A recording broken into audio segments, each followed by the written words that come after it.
I'd admit it. I don't think they want old ladies flat. No, I know. Not really. But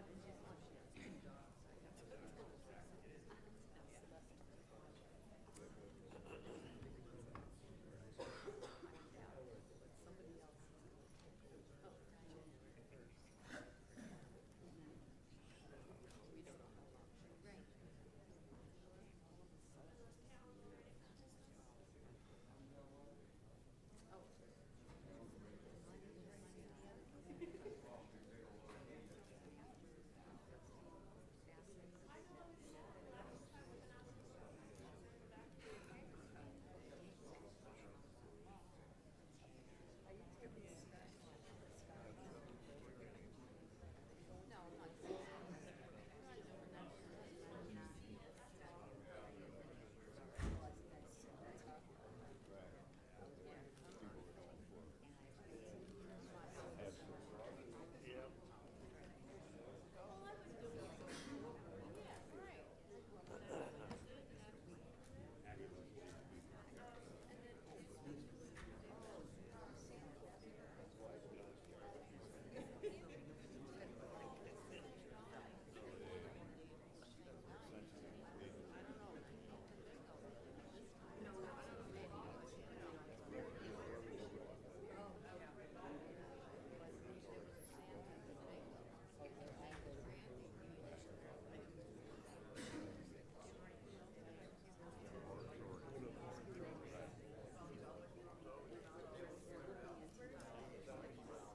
The December 21st, 2023 hearing for the Planning and Land Development Regulation Commission is now called to order.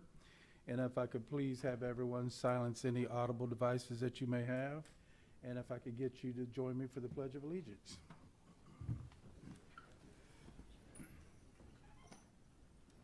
I pledge allegiance to the flag of the United States of America and to the republic for which it stands, one nation, under God, indivisible, with liberty and justice for all. Good morning, everyone. I would like to thank everyone for joining us this morning. And Ms. Tucker, could I please have the roll call? Hi, good morning. Member Craig? Member Bender? Here. Member Shelley? Here. Member Costa? Here. Member Patterson? Here. Member Sixma? Here. And Chair Mills. Here. Thank you, Ms. Tucker. We do have minutes from November 16th, 2023, open for discussion or a motion. I'll move to approve. Second. Okay, any comments on the motion?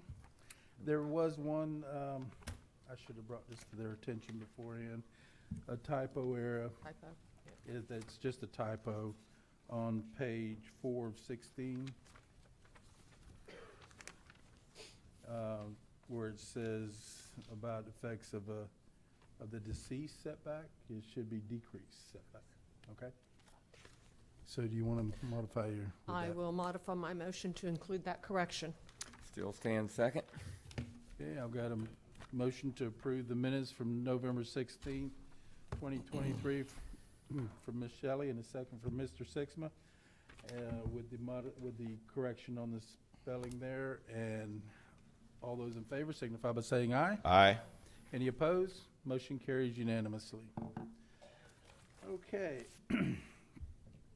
If anyone would like to speak for or against the cases being heard today, if you could fill out a form in the back of the dais here and hand it to Ms. Tucker to my extreme left. And we will be limiting you to a 3-minute time limit this morning. And after the comments have been heard, I will give the applicant an opportunity to address any concerns the speakers have and answer any questions the commissioners may have. And at this time, I would like to turn it over to Mr. Soria for legal comments.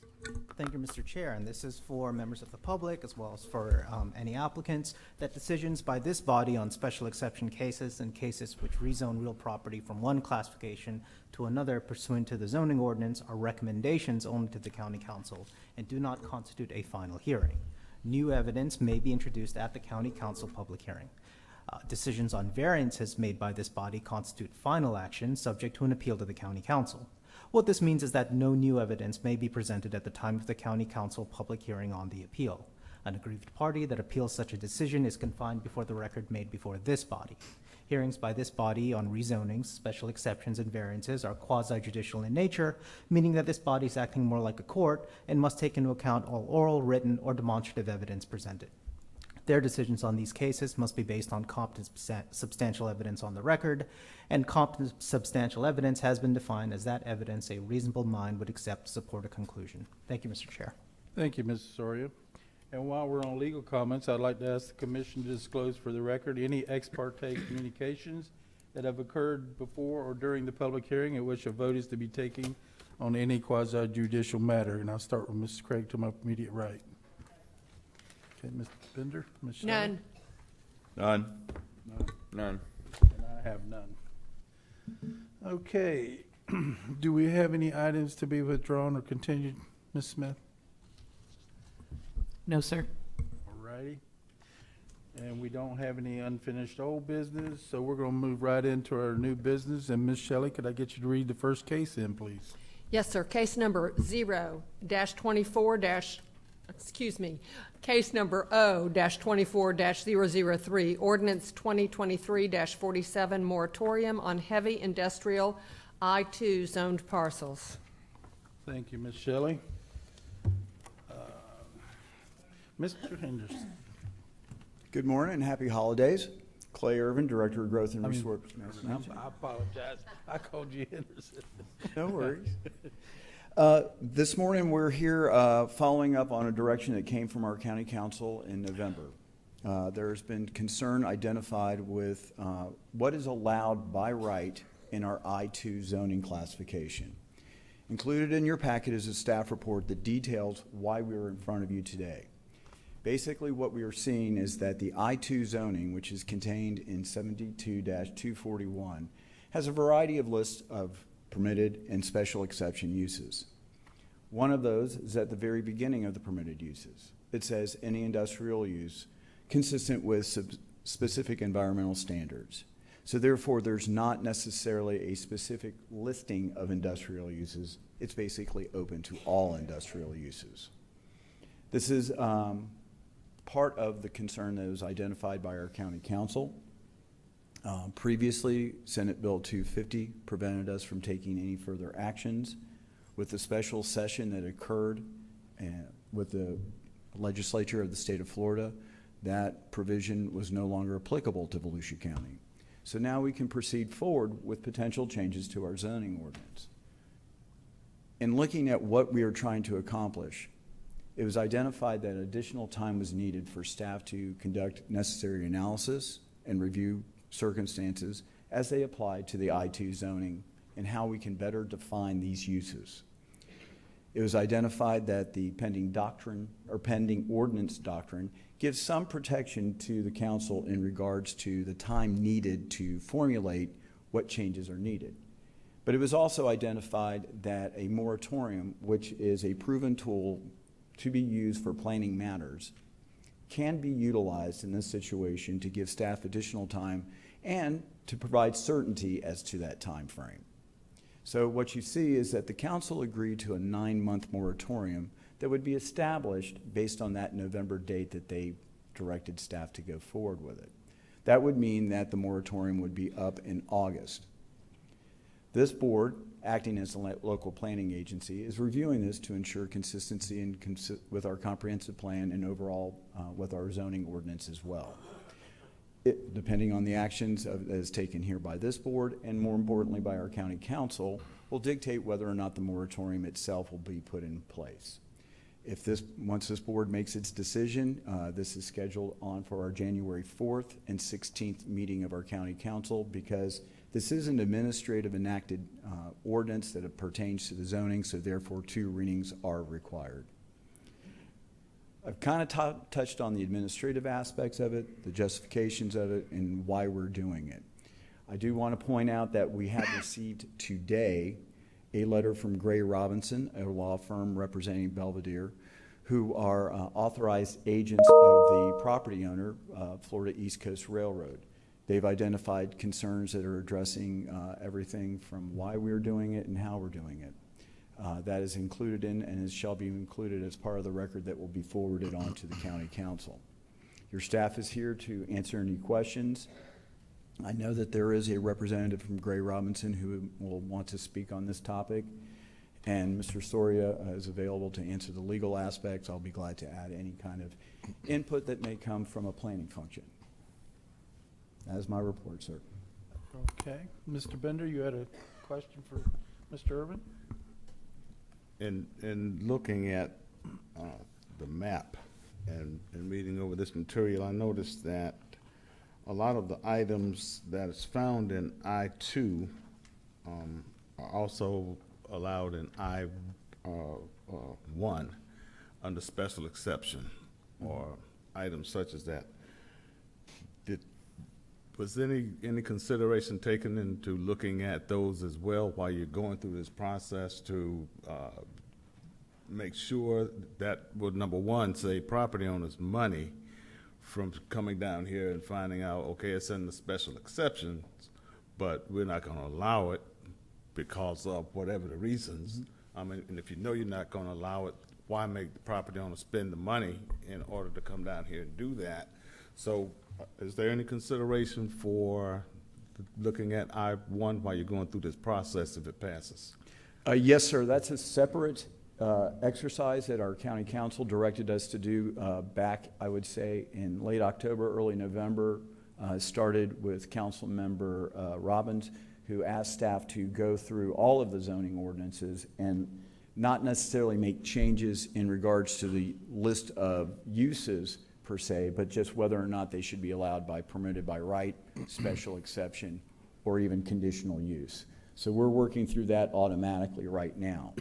And part of our process in regards to someone seeking a special exception is part of it is a pre-application meeting where we would go through if there are specific criteria listed in 72-293 that would be applicable to that use, or and go over the conditions that would be applicable to them so that it could proceed forward, knowing what is the criteria that would be applicable to them. So we are handling those issues in a separate thing. The concern was that the open-endedness of the first use that you see listed as permitted by right in the I-2 area. And you do bring up something I do need to clarify for the record. On our presentation and in our staff report, we identified 5 specific parcels that have the I-2 zoning currently. Please be aware the I-2 zoning is allowable in all of our industrial land use categories according to our future land use element and our future land use map. So this is not, it does have some specific restrictions right now with these I-2 zoned properties, but it would also apply to those who have industrial land use on their property and we're seeking to rezone their property to I-2. Because we have approximately between 750 and 1,000 acres of land that could be potentially rezoned to I-2. So we would be looking at that as well. Okay, that answers your question. All right, Mr. Costa? Morning. Good morning. How are you? Doing well, thank you. I just want to make a clarification and make sure that's not a typo. So, and I think you just touched on it. According to this report, it says there's only 5 parcels that are currently zoned I-2. Yes, sir. Have there been others in the past that have been rezoned from I-2 to something else or have been developed, or is this just all we've got? Right now, that is the total area that is zoned I-2 in the unincorporated area of Volusia County. Yes, sir. How long have they been I-2? In that particular area, some as far back as the 80s, some as early as 2006, 2007. So the zoning goes back to almost the 80s. And while I've got you, and the map was up on the screen, and I know it's outside of county, but the surrounding properties that are in city of Ormond Beach, are those also zoned industrial, or are they just zoned commercial? Are you aware on between the railroad tracks and US 1? The area between Hull Road, or the area immediately adjacent to those properties, has a zoning of I-1 in the city of Ormond Beach. Okay. The properties along US 1 have a variety of commercial and industrial. There is the SR Parat beer distributorship is up basically at the very top of this. And the area immediately west of that green area is part of the Ormond Crossings master plan community, and that's where they have a job creation area that's intended for light industrial, commercial, et cetera. So that I'm clear, then the parcels that are basically affronting the rail spur that's there are predominantly I-1 on the Ormond side? I-1 and I believe there is a there B5. B5, I want to make, I can't speak specifically, I just know that it's an industrial or commercial zoning along the US 1 corridor. And then, and I'll have more questions after the rest of the folks speak, but why 9 months? Why can't this be done in 3? 9 months was identified by Mr. Johansson, seconded, and that was the council's direction. It can be at any time. The main constraint that we see is that the Burt J. Harris Property Rights Act identifies 12 months as the maximum time frame that a moratorium should be reasonably approved for. So anything under 12 months we feel is sufficient time, and within what you see is, you know, I don't mean to play attorney, but basically what we've seen from the case law as far as an applicable time frame. Mr. Costa, if I can add, the time frame is to allow us to craft changes to the I-2 zoning district, which will take time and will go through the same hearing processes going before the PLDRC and the 2 hearing process before the county council. So that's already taking 2 to 3 months just on process, and that's not even like, we're in the middle of drafting it right now. In the middle of drafting the retooling of the I-2 zoning? Yes, right that now? was the direction given to us in November, why the pending ordinance doctrine went into place. This moratorium puts a shot clock on ourselves to get that language written and the process before you and before county council within that 9-month period. Okay, I'll reserve all further questions till after presentations. Okay. Mr. Irvin, this is a permitted use by right, is it not? By right under the zoning classification? Are we talking about the concerns from Belvedere in regards to Yeah. the fuel terminal? Mhm. It was identified as a permitted use because of the, that first item in the I-2 zoning, yes. Okay, so we're not here, this board's not here this morning to consider whether it should go or shouldn't go. We're just here to consider the process being consistent with the comp plan that you're requesting the moratorium, correct? Correct.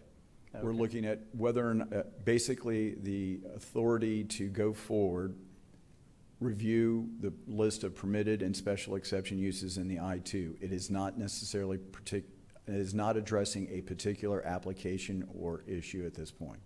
Okay. The other thing that one of my concerns here is the legal ramifications from this process, and I don't want to get us into a bottleneck to where we've made a decision to put this moratorium in place. I'm not saying about the decision, but to put a moratorium in place and end up costing the county a lot of money.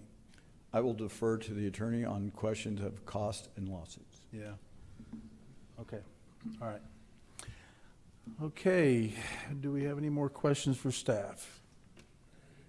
All right. I will give well, I guess they filled out a request to speak form also, so we're going to start with Mr. Arthur Armstrong. And I might add this morning, we can see the majority of the folks in here, and then we can do it by show of hands.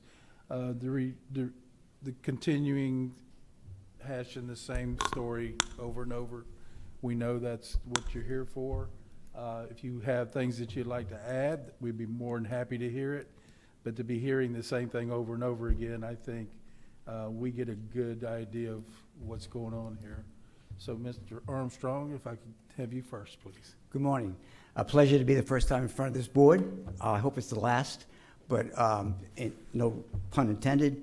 But right out of the get-go, Mr. Mills, I don't like the idea that you're concerned about a lawsuit. The lawsuit is pennies compared to what that company, wherever the heck they are, right here, could do and will do to the community that is going to directly involve.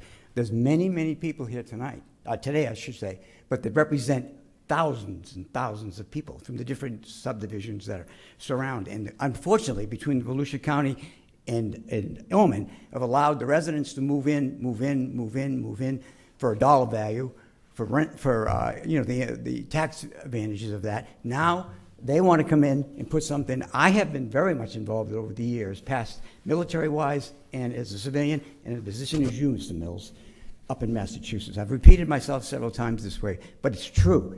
This is not fit for this community, the county or Ormond Beach. Absolutely not. They cannot be here.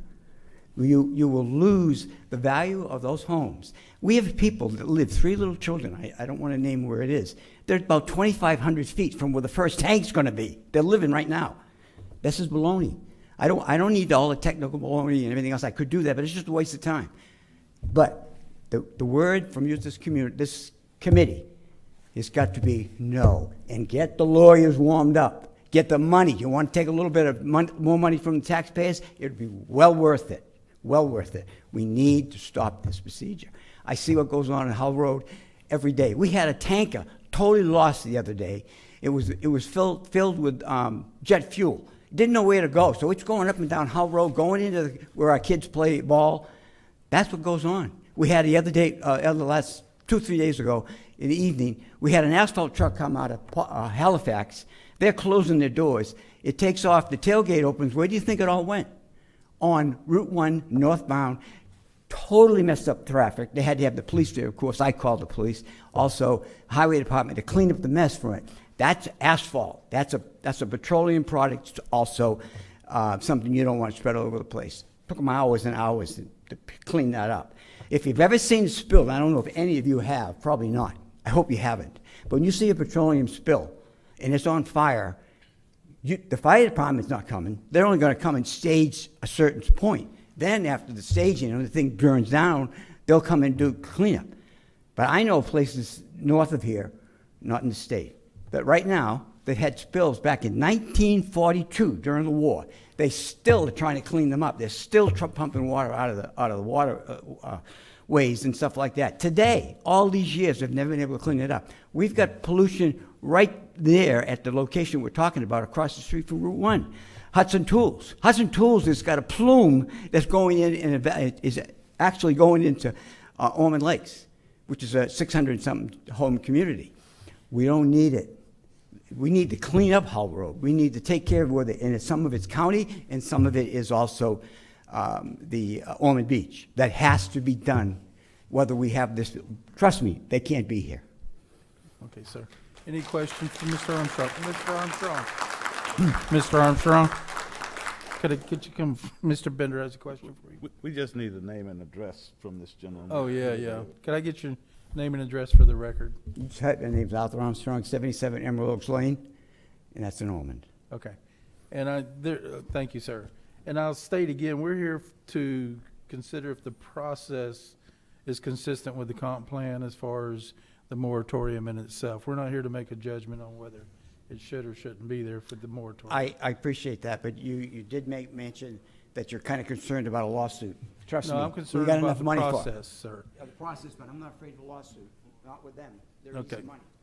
Okay. Okay. Mr. Smith?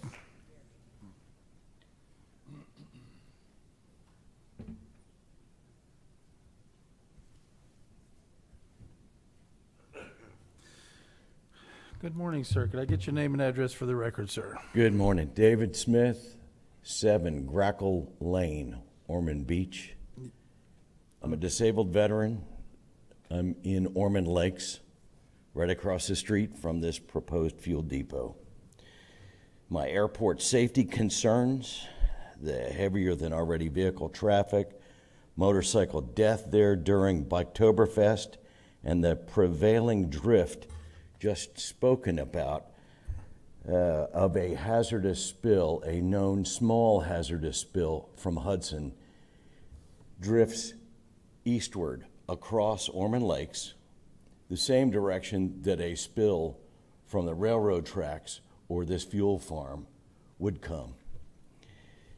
We already know through progressive wells drilled that is the direction of flow underground.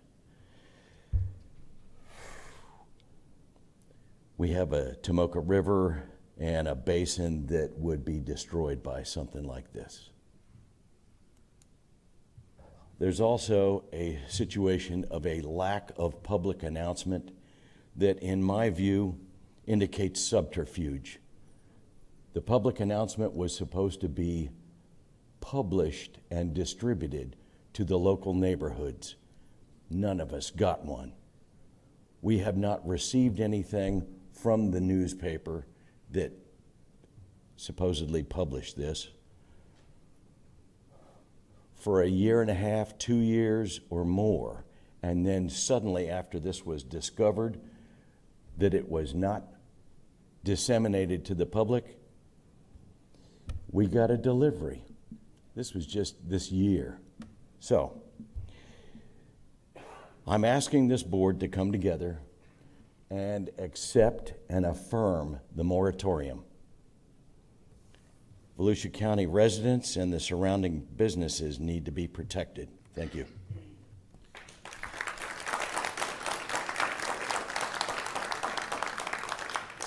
Ms. Trescott?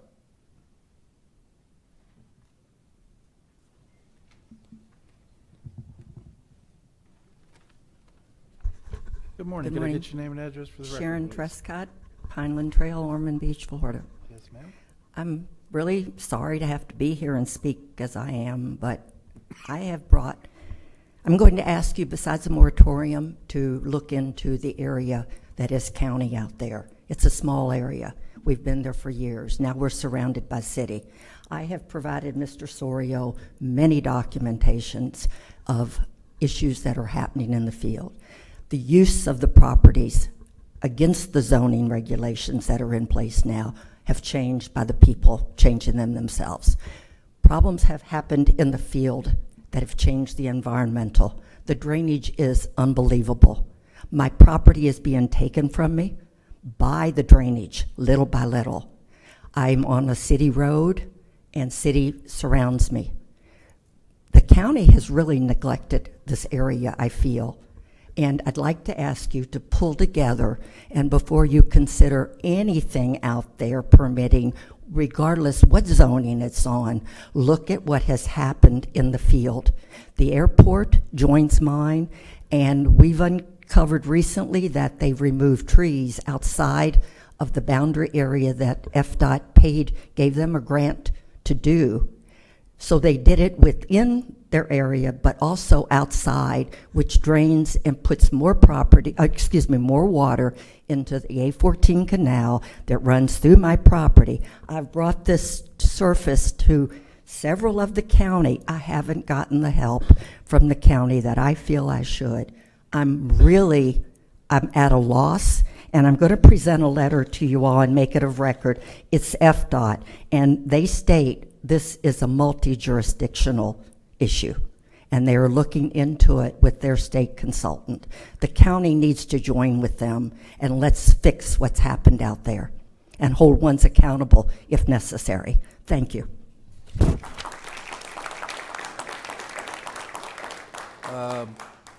Mr. Wesley?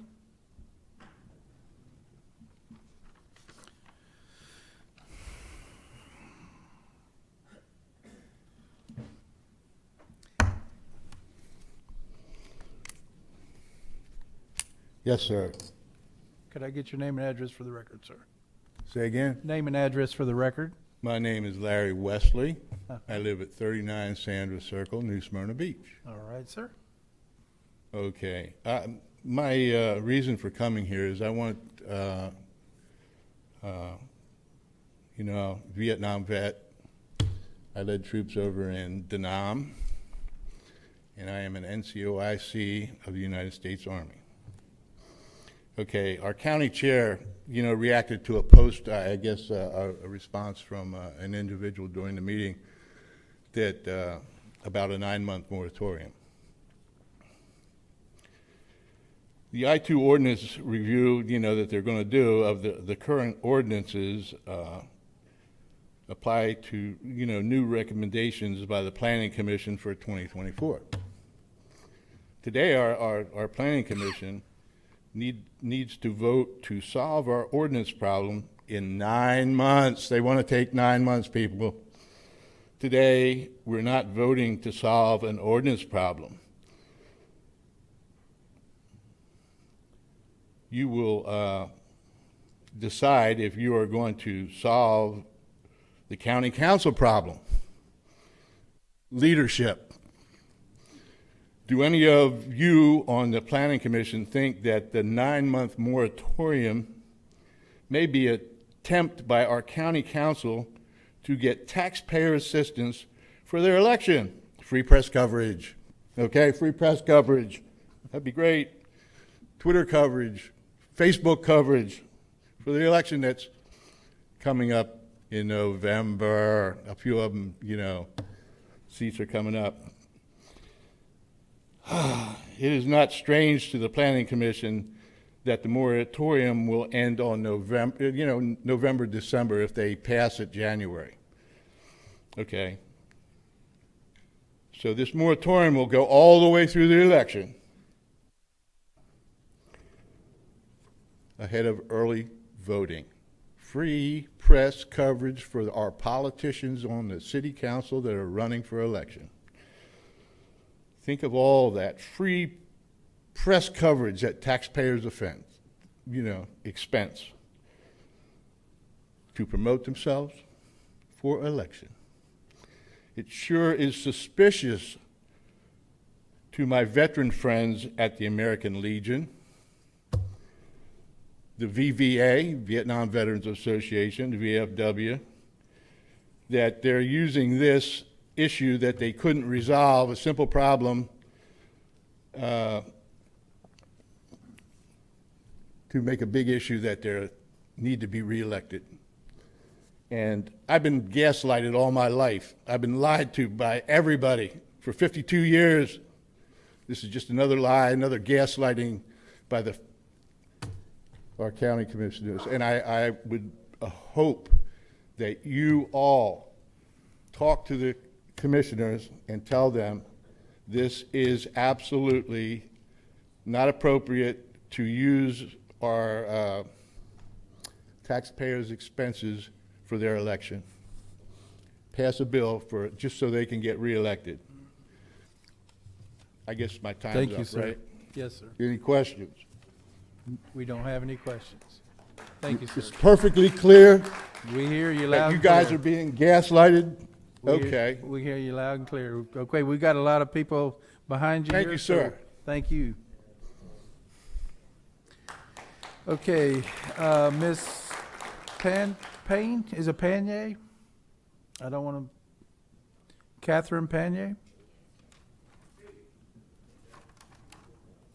She's still here?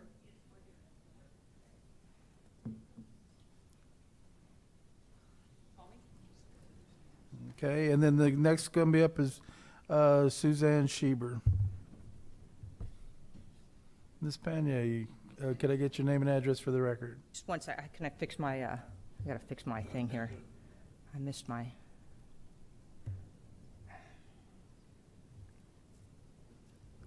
Before we start, I have to get my page up. I'm sorry, I didn't have it up.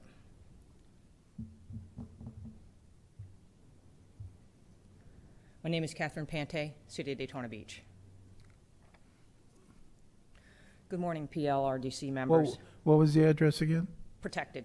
Oh, okay.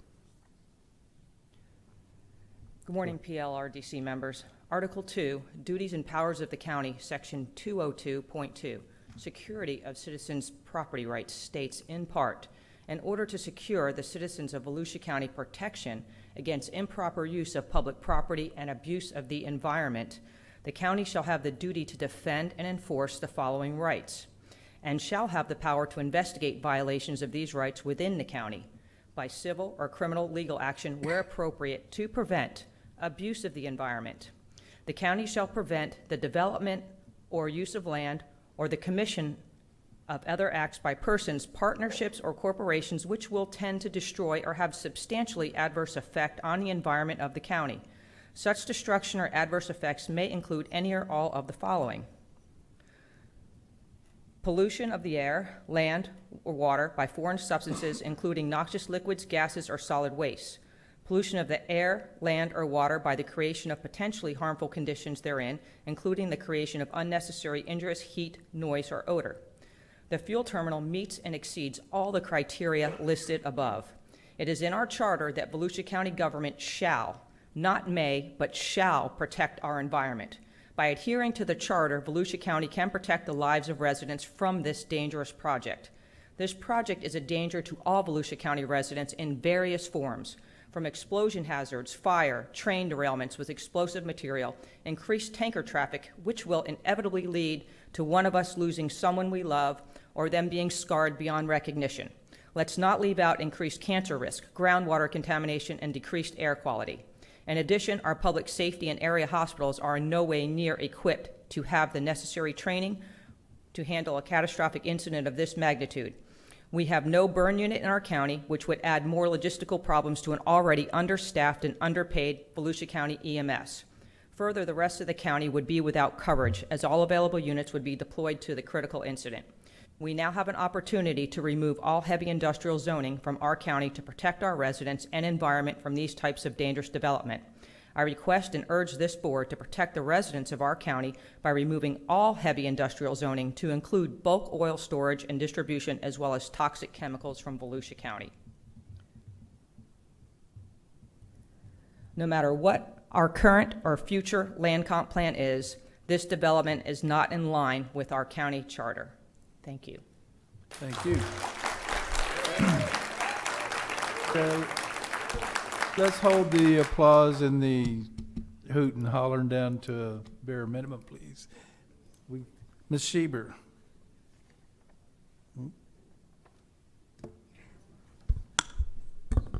Name and address for the record. Suzanne Schreiber, 548 Sandy Oaks Boulevard, Ormond Beach. I'm also referencing the charter in a different method than Ms. Pante. Referencing our charter government, Section 101 purpose, we the people of Volusia County, state of Florida, in order to create a more responsible and efficient local government, do in accordance with the Constitution and laws of the state of Florida, ordain and establish as our charter and form of government this charter of Volusia County. Section 102, body corporate and politic. Volusia County shall be a body corporate, and politic as such shall have all rights and powers of local self-government, which are now or hereafter may be provided by the Constitution, laws of the state of Florida, and this charter. Section 202.4, minimum standards for environmental protection. The council, after consideration of such advice and comment, may be submitted by the governing bodies of municipalities within the county, shall establish minimum standards, procedures, requirements, and regulations for the protection of the environment. Such minimum standards, procedures, requirements, and regulations may include, but shall not be limited to, tree protection, aquifer protection, stormwater management, wastewater management, river and waterway protection, hazardous waste disposal, wetlands protection, beach and dune protection, environmental protection, including air pollution, and the protection from destruction of the resources of the county belonging to the general public, and such other environmental standards as the council determines to be necessary for the protection of the public health, safety, and welfare of the citizens throughout Volusia County.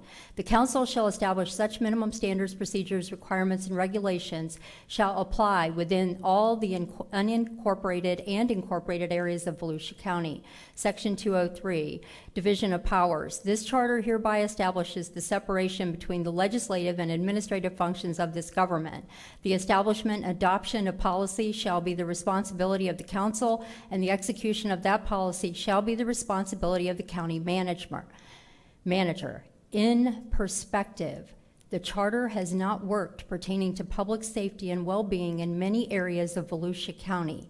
In the charter's own words, politic for rights and powers of local self-government for the people that they represent. As appointed representatives, please consider the weakening of our charter form of government. The moratorium is necessary for staff to assess the heavy industrial zones of Volusia County as they pertain to minimum standards for environmental protection and public safety. Thank you for your time. Thank you. Ms. Robin Magler. And Patricia Franzen is up after her. Could I get your name and address for the record, please? Yes, good morning. Robin Magliora, 88 Greenwood Avenue, Ormond Beach, Florida. For 4 months,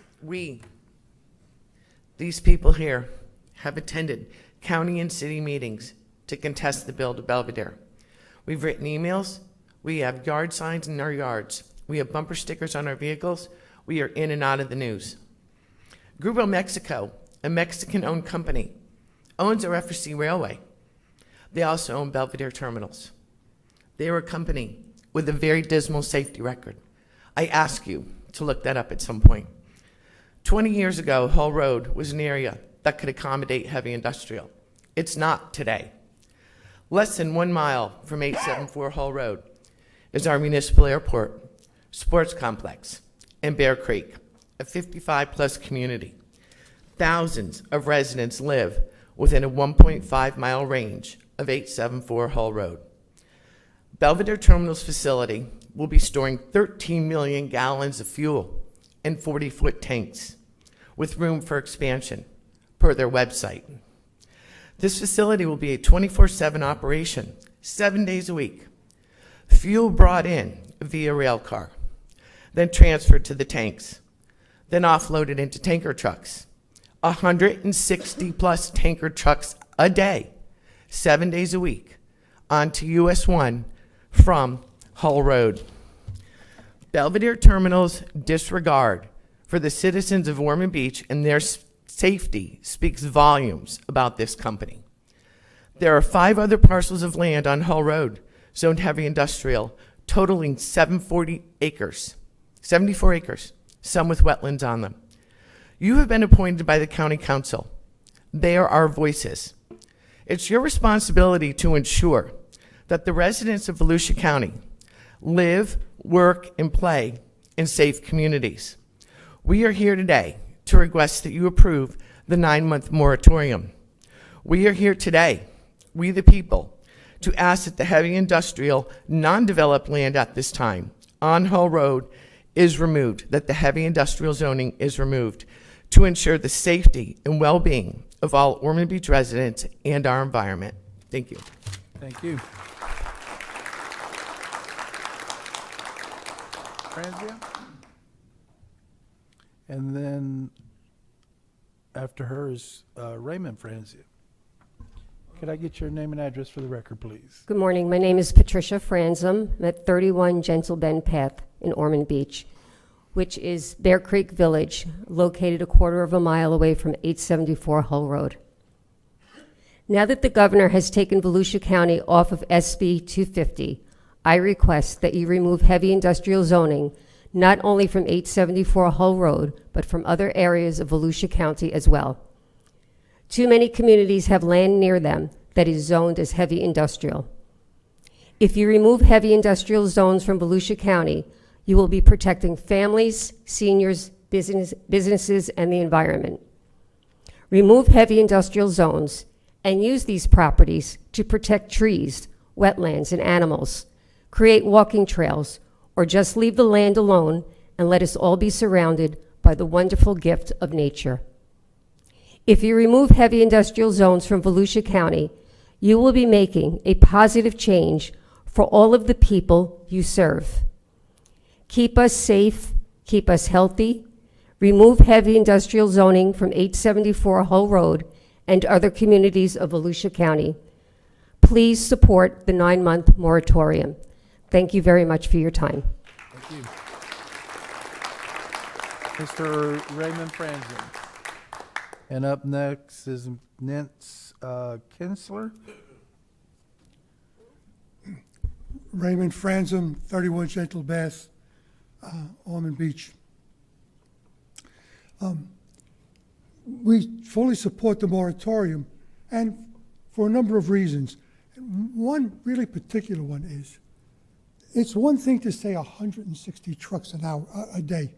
Really, they go both ways, it's 320. But through the whole county, add additional truck traffic, and roads that are already becoming tied up become backed up even more. Can the areas of the county, such as Ormond Beach, Daytona, really handle much more traffic? Can it handle the pollution caused by the truck traffic? It's ludicrous to say a truck every 7 minutes. In real world, it's not like a carousel where everything is neatly spaced. Things tie up. Just yesterday morning, I was behind 3 trucks trying to get from Airport Road up to the monastery further up. And it took me more than 30 minutes to navigate probably what should take 10, because the trucks were next to each other. Add additional trucks, add additional problem, add pollution. Therefore, all areas of Ormond Beach should be considered for rezoning to avoid the tragedy that can occur between accident, pollution, and the aggravation and health issues caused by being stuck in traffic. Thank you. Thank you.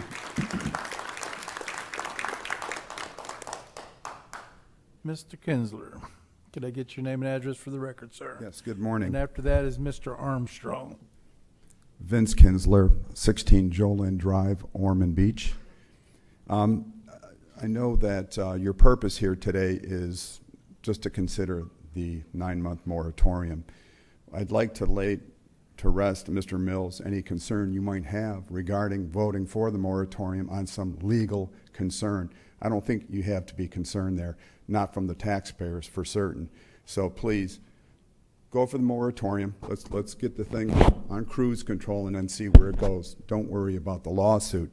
The other thing I'd like to implore the entire council here is to, if you haven't, go out, drive over there, check this area out. You know where 874 Hull Road is, how close it is to US 1. It's ridiculous. This is worse than the Wawa they put on Granada Boulevard, that they changed the zoning for, by the way, to do that. So if we can do things that easy to help other people make lots of money, we can protect the residents of Ormond Beach by doing the same thing.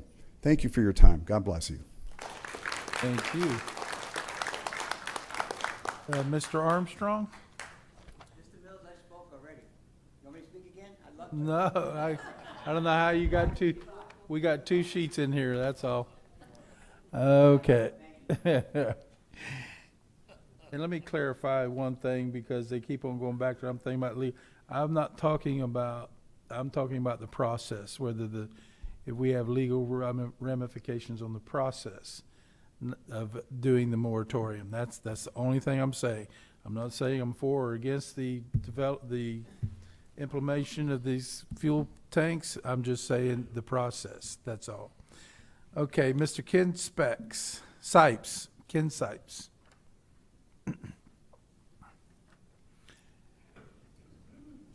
Mr. Sipes, Ken could I get Sipes, 355 Applegate Landing, Ormond. I just believe that the moratorium is a good idea. The county needs to review the zoning in this area and probably throughout the county. And Ormond Beach needs your help, because our city is going to be in a dangerous situation if heavy industrial is so close to our people, to our river, to the airport, to our kids playing soccer, and to the traffic that we all deal with. So appreciate your consideration. Thank you, sir. Celeste Mastrabo, butchered this last name, I know. I apologize for that. And then after that is going to be Nancy Bates. Could I get your name and address for the record, please? Yes, Celeste Mastribuno, 23 Malayan Sun Bear Path, Bear Creek Village, within shouting distance. Good morning.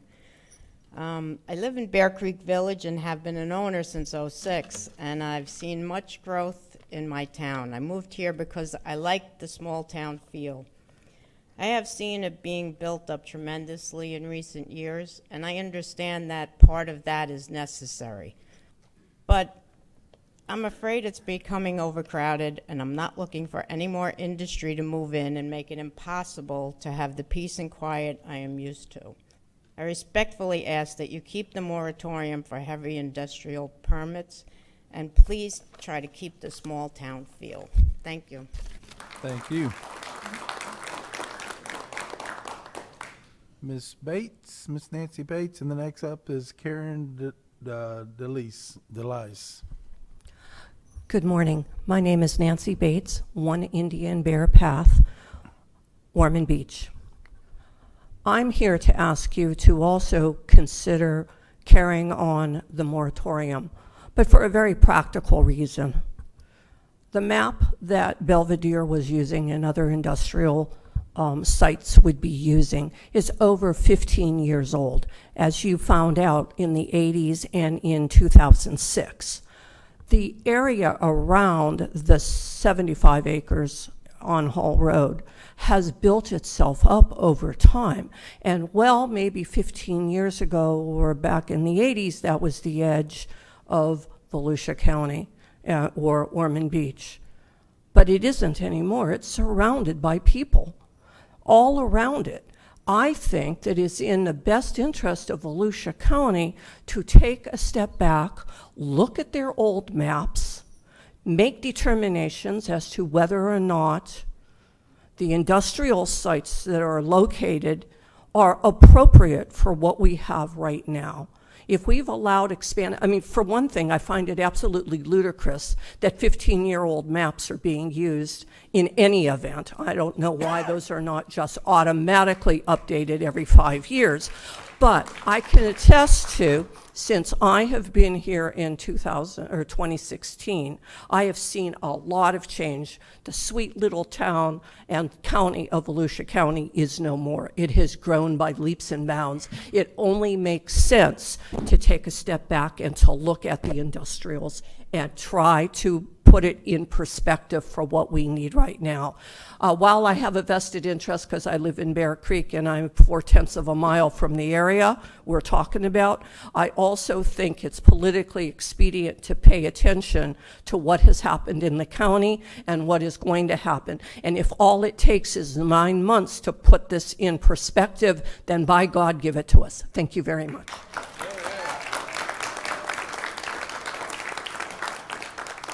Ms. Karen DeLise. And the next up will be Sheila Lynn. Good morning. I'm Karen Delisle. I live at 3225 Leinster Circle in Ormond Beach. This is why we need a 9-month moratorium to assess removing heavy industrial zones from Ormond Beach. The proposed fuel farm has a poor location bordering close to US 1, close to a sports complex which has ball fields for school, county, and statewide competition, a 15-year dance school with 250 students, 2 public schools, a busy private airport, and private businesses along US 1. Ormond Beach Airport is the busiest private airport in the state of Florida, averaging 246 flights a day. There are 2 aviation schools at the Ormond Airport, and no one is in the control tower 1.5 days a week.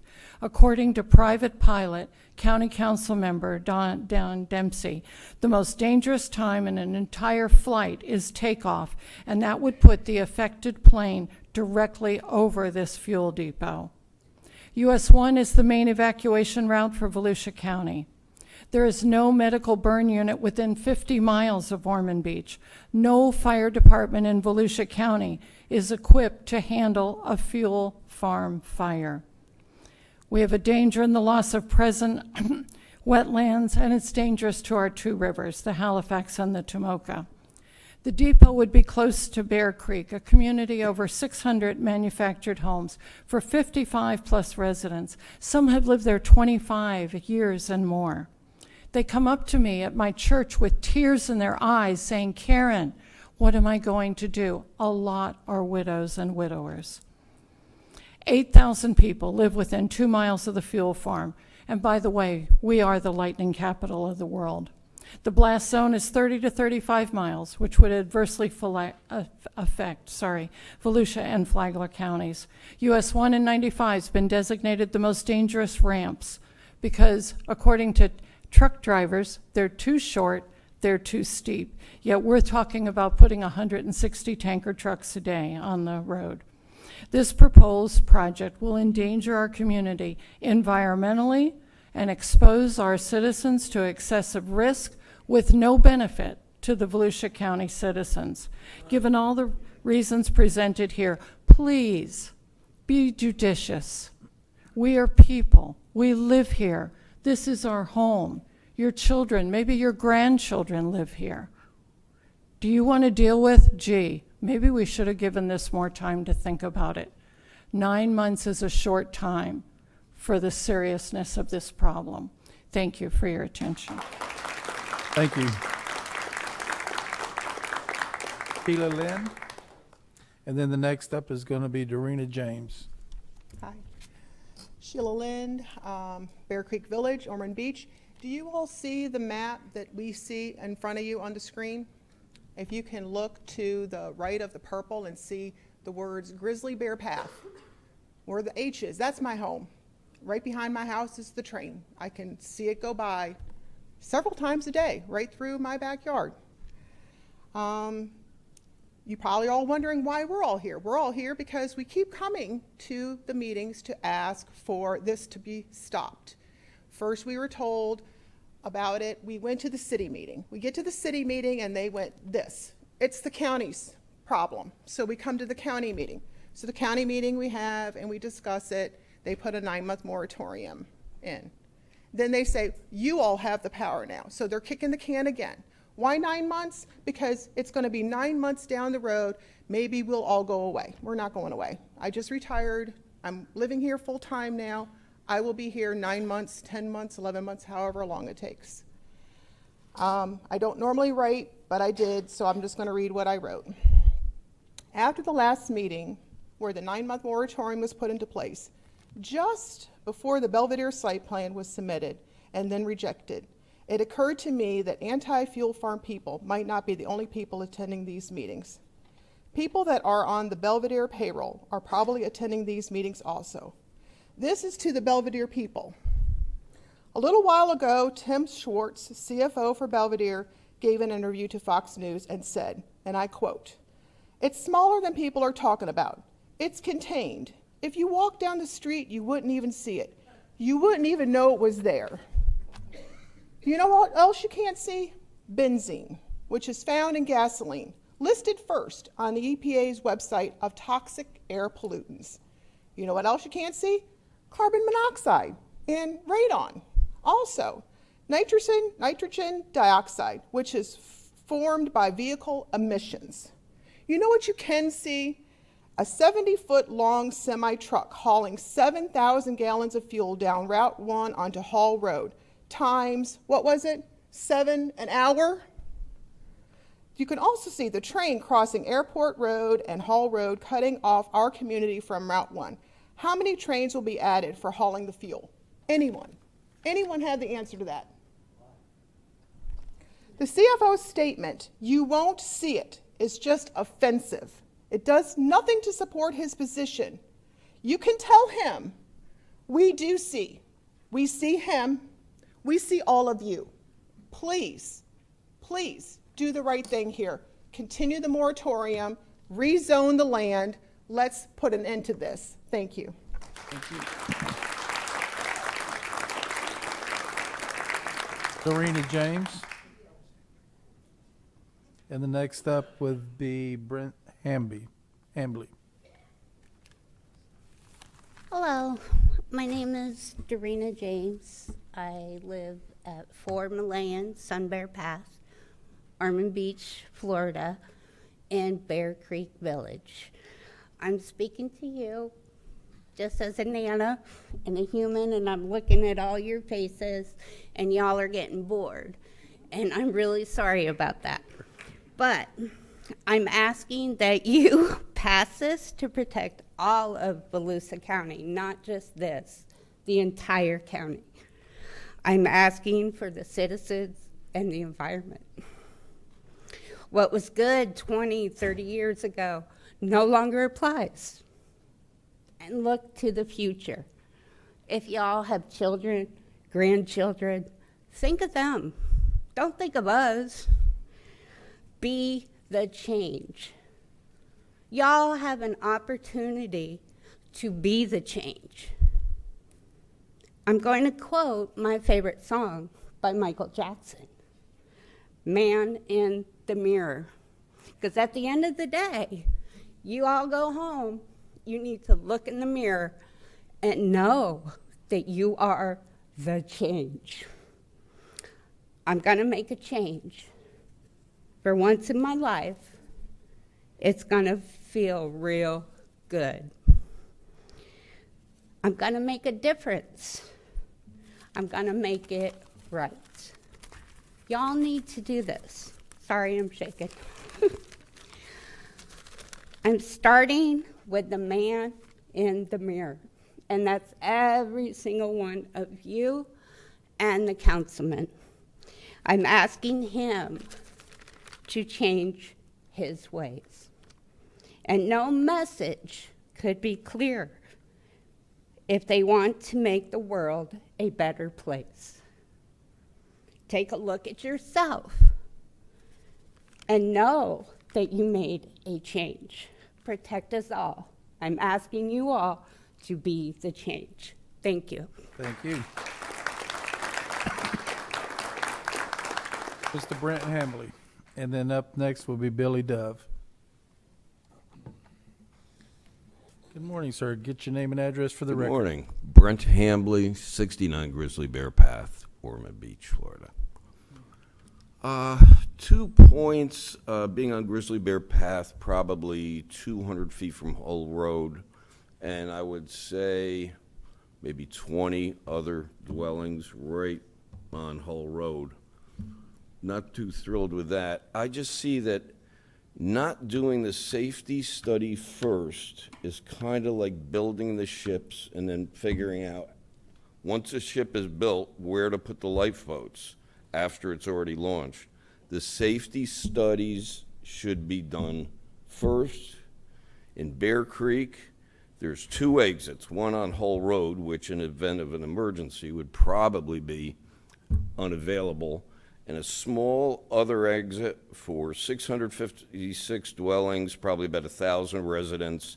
And I'm told by HOA about half of them either don't have cars, can't drive, can barely walk. So this is going to be just a bad idea. The safety study should be done first. Thank you. Thank you. Billy Dove.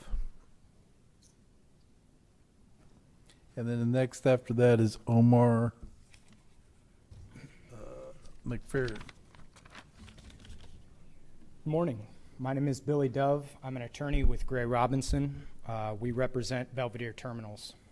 Belvedere Terminals has planned the development of a bulk fuel storage terminal at one of the few properties zoned I-2 in Volusia County. In 2006, the County Council approved rezoning of this property to I-2 heavy industrial to accommodate the proposed development of a bulk concrete materials distribution plant. The county also approved site plans for the concrete plant at that time, but the project didn't proceed due to the 2008 recession. The county's existing and current I-2 zoning classification has been in place on this property for 18 years. The I-2 zoning allows the development of a fuel terminal as confirmed by county staff during pre-application meetings last summer. In fact, the I-2 zoning is the only zoning classification in Volusia County, unincorporated county, that would allow this project. These are the rules that the county put in place for this property, for I-2, and uses the county elected to follow a decade or more before Belvedere approached county staff. Based on representations from county staff during the pre-application meetings, Belvedere has undertaken substantial planning efforts and expended substantial time and money on this project and property. This project is compliant with existing county ordinances, state and federal laws, including environmental and safety standards. On December 4th, 2023, Belvedere submitted a conceptual site plan, which the county staff indicated they were instructed not to review. The Volusia Code does not allow staff to refuse to consider and respond to a site plan application, which is, as they have already admitted, for a use allowed in that zoning district as a matter of right. The staff report on this pending moratorium ordinance that the County Council has directed you to recommend makes clear that it applies to only 5 parcels. Those 5 parcels are owned by only 3 entities. The Belvedere property is the only property in the I-2 zoning that has not been developed. Accordingly, this moratorium is strictly and solely targeting Belvedere. Not only is this moratorium patently discriminatory, it violates the Volusia County Comprehensive Plan at Chapter 19, which provides and protects the rights of a property owner to be free from this type of interference by the county in his interference by the county in his or her owner's control of their property to maintain, use, and develop and improve his or her property subject to state law and local ordinances. The county making the rules and then refusing to live by them, instead choosing to enact an 11th hour moratorium to stop a single project, is absolutely not going to pass judicial scrutiny, particularly where it is clear that staff has been instructed even before this vote to refuse to process valid applications. In addition to these remarks, we've submitted for the record a report from a certified land planner supporting our position in opposition to the county proceeding with this moratorium, and we would ask you to reject this moratorium. Thank you. Thank you. Okay. Mr. Costa. Sir, could I get you to come back? Mr. Dove? Didn't see Sorry about that. We do have a question for you, Mr. Costa. Yes, unfortunately, we're not here to determine the use of the fuel farm, whether it's a valid use for that land area or not. We're here for the moratorium. But since you brought up some points, I have a couple of questions that I do have for you. This fuel farm will be fed by what? From the rail spur or by truck?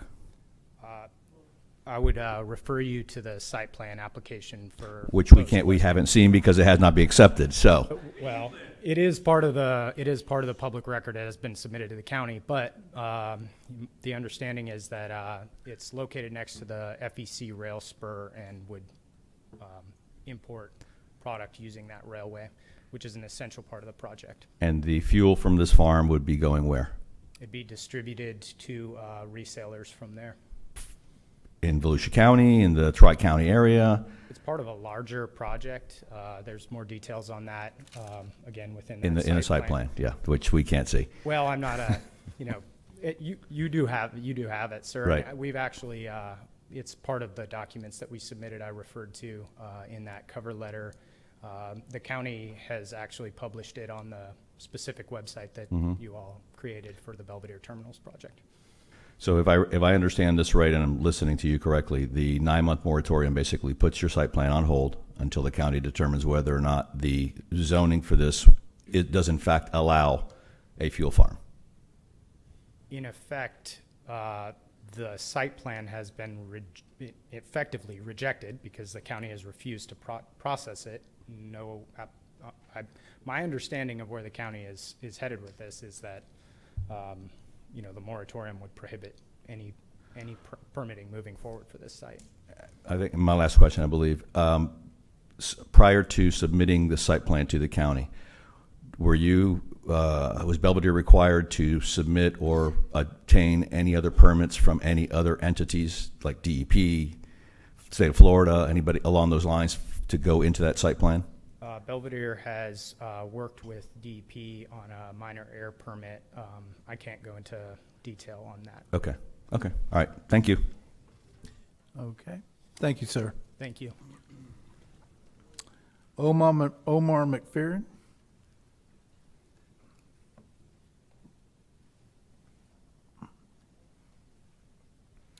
Good morning, sir. Could I get your name and address for the record? Yes, good morning. My name is Omar McFerrin.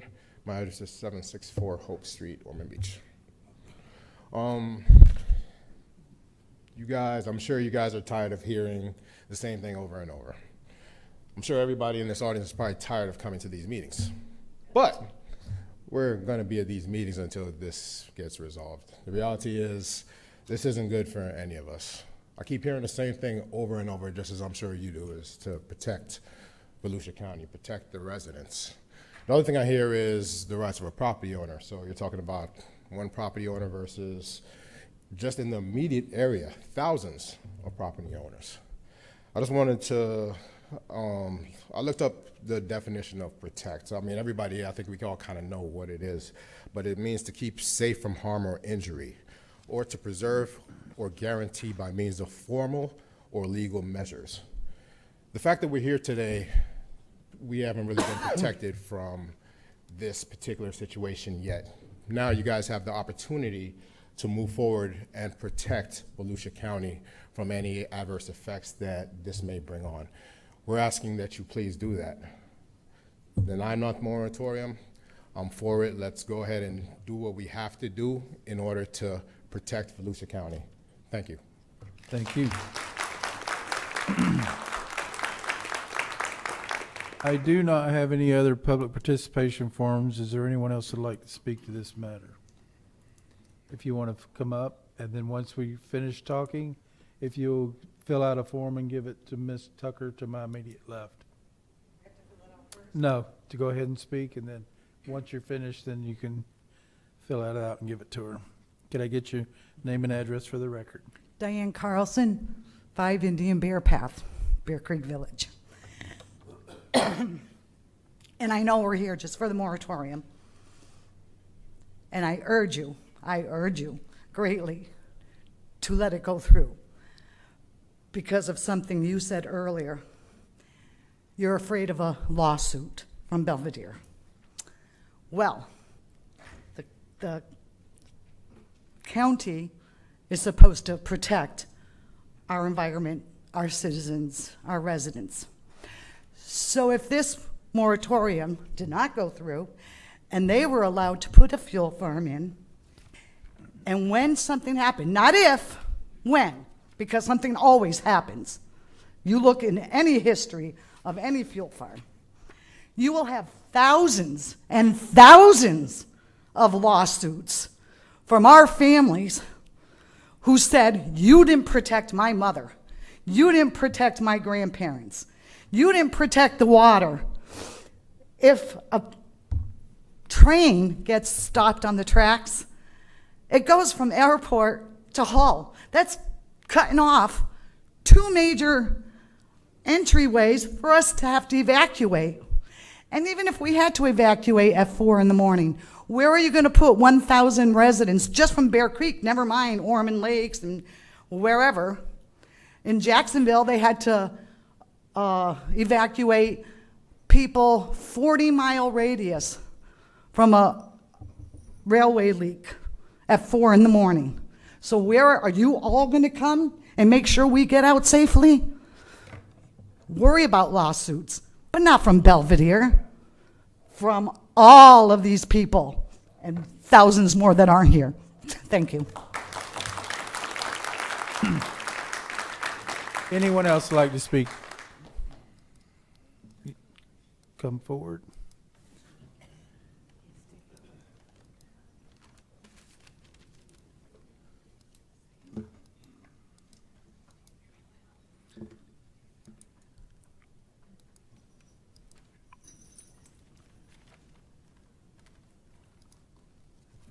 Hi, thank you.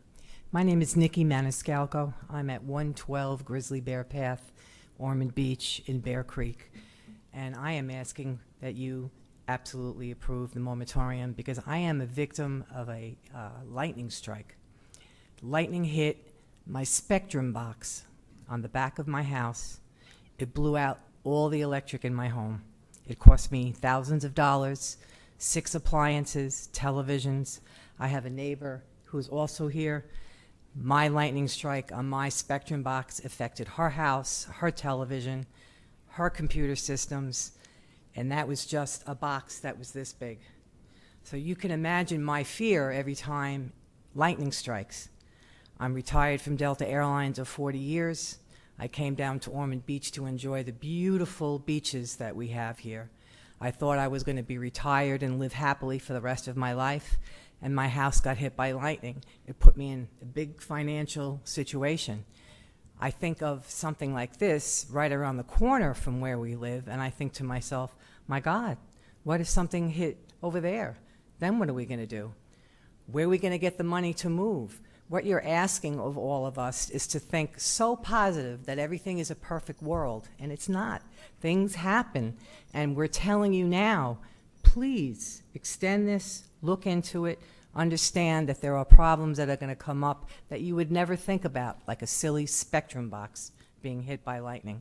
What if something on the side of these things gets hit by lightning? It's going to wipe out the whole town. That's all I really have wanted to say for a long time because I was a victim of that, and it's not fun. Okay? So thank you, happy holidays, and everybody just take the time that this project needs to look into it and take it all the way. It's necessary. It really is a necessary thing. Thank you. Thank you. Okay, do we have anyone else who'd like to speak today? Mr. Brower, you'd like to speak? Ma'am.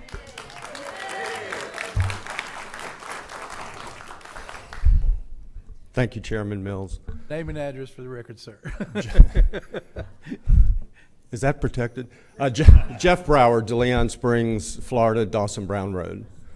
I wanted to speak to something that you said because you're absolutely right. Your job is not to determine if the fuel farm should go here or not. That's the county council's job. And the county council is not kicking the can down the road. This is the process that we're supposed to carry out. Part of the process, as required by the state of Florida, is for us to carefully consider it and give it to you to vote on whether or not the moratorium is, should be in effect. And then it comes back to the county council, and we have to consider whatever you say. Do we go forward or do we not go forward? So yes, Chairman Mills, your job, this panel of volunteers, not politicians, you don't get paid for this as far as I can tell. You're all volunteers. Your job is to consider the process and see if it's consistent with a comprehensive land plan, management plan. I would ask you to consider that this is exactly what that comprehensive plan is in place for. You have been told by several, these citizens have done all their homework. You have heard from them what our county charter requires the county council to do, what the purpose of our government is, and that's to keep the people safe. Part of the process that you are to consider is this consistent? The whole reason we have the comprehensive plan is to protect the people. We change zoning all the time in Volusia County. Sometimes a developer will come in and say, I want to change this property from A1 to a PUD and build 12 houses per acre instead of 1 house per acre. Sometimes a homeowner will come in that's on agriculture, say, I want to split the land so I can build a house for my son, daughter. We change it because things change over time. Things have changed in this area. It's now a neighborhood, a residential neighborhood. I'm asking you to find this moratorium consistent with the very purpose of the land use management and plan and the purpose of government. For us to carefully consider, is this still in the best interest of the residents of Volusia County for this zoning to be not one zoning, but all the zoning on Hull Road that's now heavy industrial? And then the county council will decide that. Will decide if whatever business goes in there. Please find the moratorium consistent so that we can stay with the state required process of carefully considering this every step of the way so that we can protect, the county council can protect the rights of every property owner, not just one, and provide for their safety and protection. Thank you very much, sir. Thank you, sir. Okay, do we have anyone else who would like to speak? Okay, we're going to close the floor for public participation and open up for commission discussion. Yes, you can. Mr. Irvin? Yes, sir. Mr. Costa's got a question for you. I got several, actually. Okay. I don't have a problem with the moratorium per se. Let me start with that. And then I'll lead off to when a citizen submits a site plan to the county for anything, subdivision, gas station, whatever it may be, what's your typical timeline process from the day it's submitted to the day it's either voted on or approved or disapproved, roughly? Well, by state law, we have a shot clock of having to get it done by 180 days, but typically we do it quicker if everything meets the compliance requirements. So if we can review an extensive site plan in 180 days, why can't we do this review in 180 days? Because of the council's direction in regards to the moratorium indicated that there may be changes to the permitted uses that are allowed in there. We do not want to take in and process a site plan for a use that may or may not be there pending the outcome of what is decided here. Understand. My question is So this. The other aspect of it is if it is made, say, a special exception in that particular zoning category, they've gone through the cost of designing a site plan to a current set of regulations that are not applicable. The current zoning, though, the moratorium is to review the current zoning to find out whether or not we need to curtail it, toss it out. Yes, sir. Okay. Can that be done in 180 days as opposed to 9 months is my question. Well, as what Mr. Soria spoke about, because this will be an administrative amendment to the zoning ordinance, it will have to come back to you, and we'll have to go to the county council for 2 readings.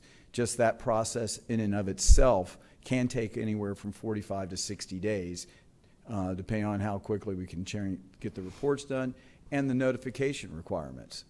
So I would say that doing it within 180 days would be pushing the edge of the envelope, in our opinion, and especially when you're dealing with not just, unfortunately, this is heated up because of a specific application.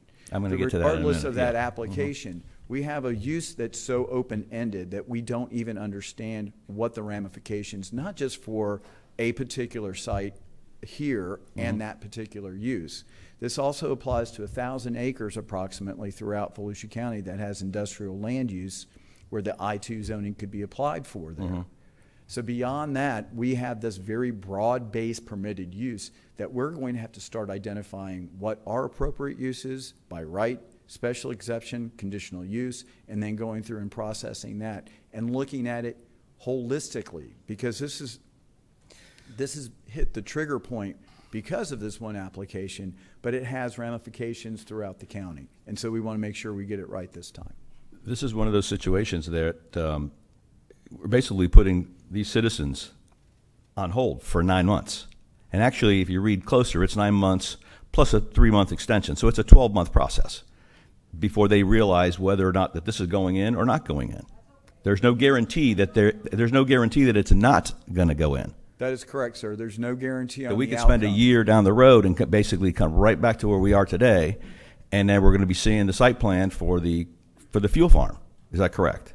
As a part of your examination. Part of the options that are there, and you're correct. There's one option where we go through and modify it, and that particular use is either not allowed or allowed by special exception, which has a different process. But you're correct. If the county council decides to keep a much more open list of permitted uses, you're correct. We could go through this process in a year and then still be back here where this is a permitted use, and we go through the site planning process.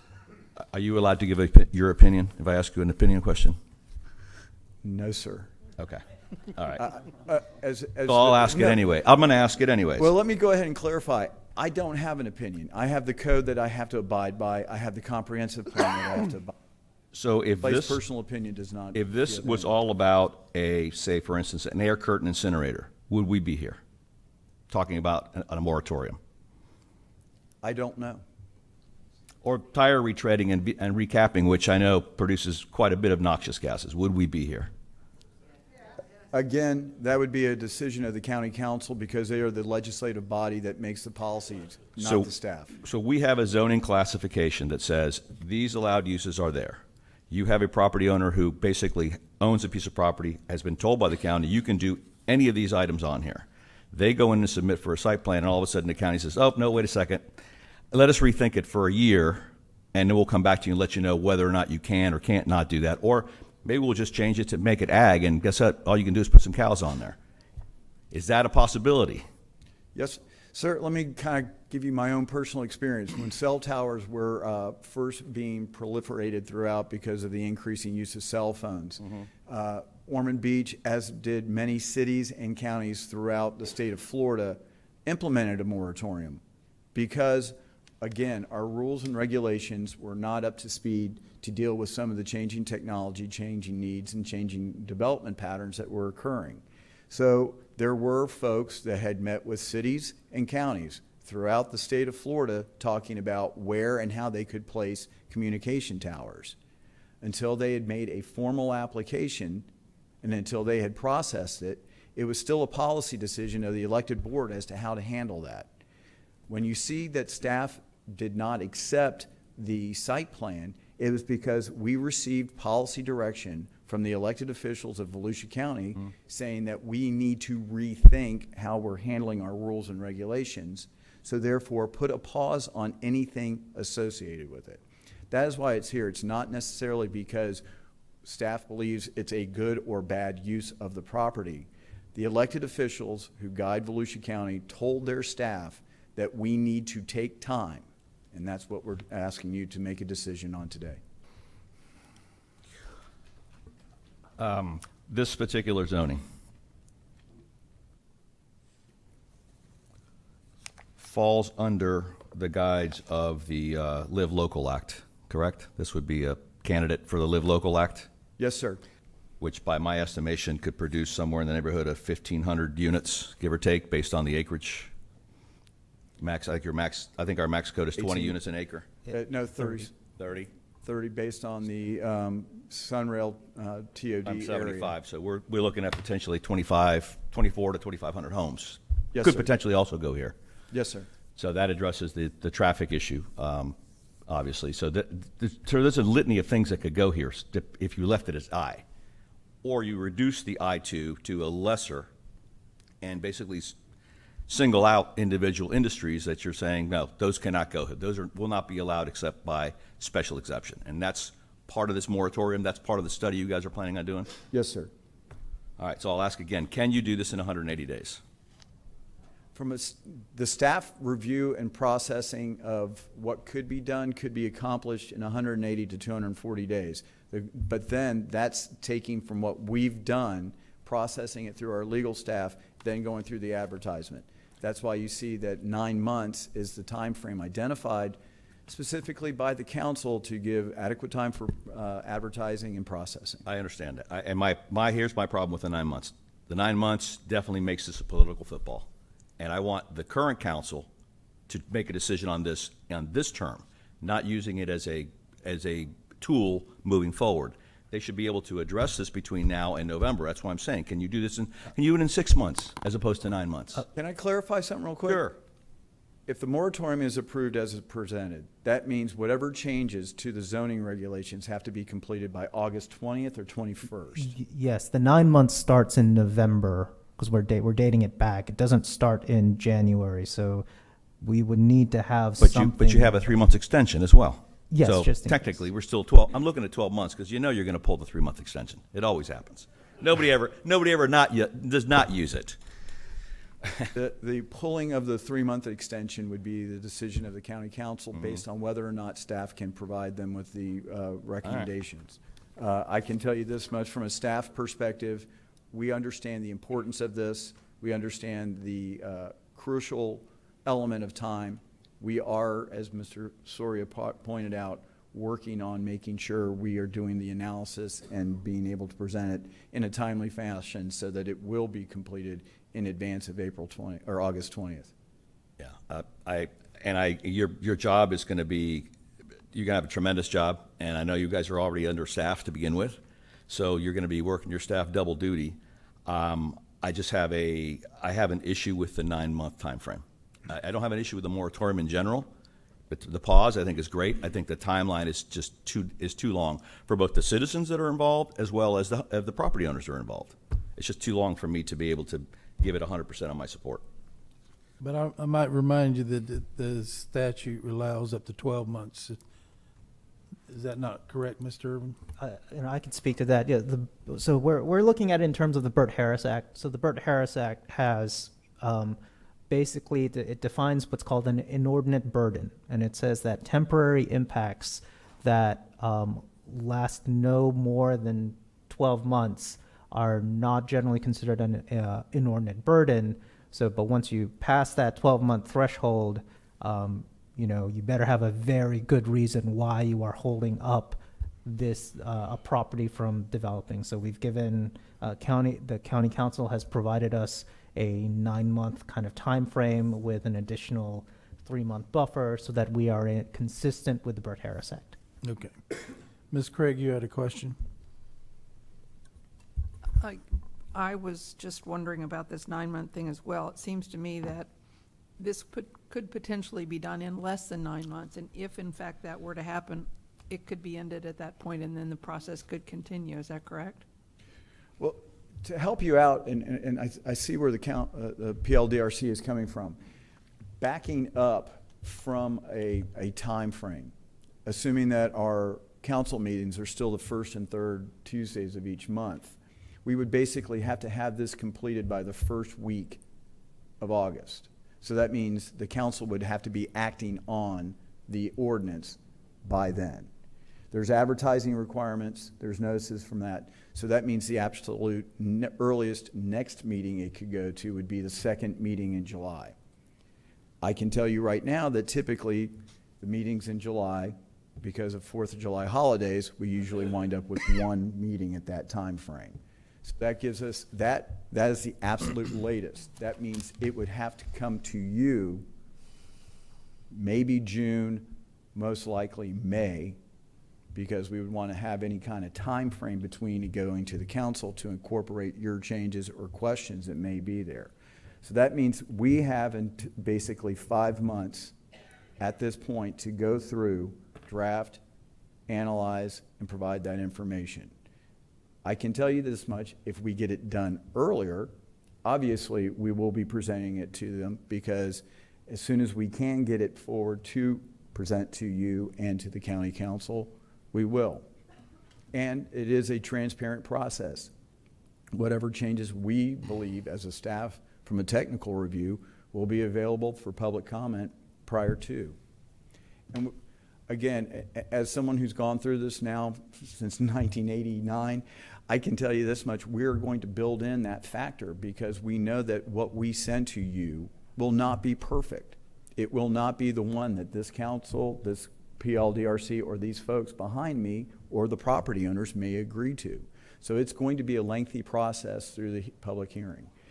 The 9 months gives us that buffer, so that if we come forward in March and there's the PLDRC, y'all feel that it's not appropriate, give us a recommendation and remand it back to staff, we have time to work through that.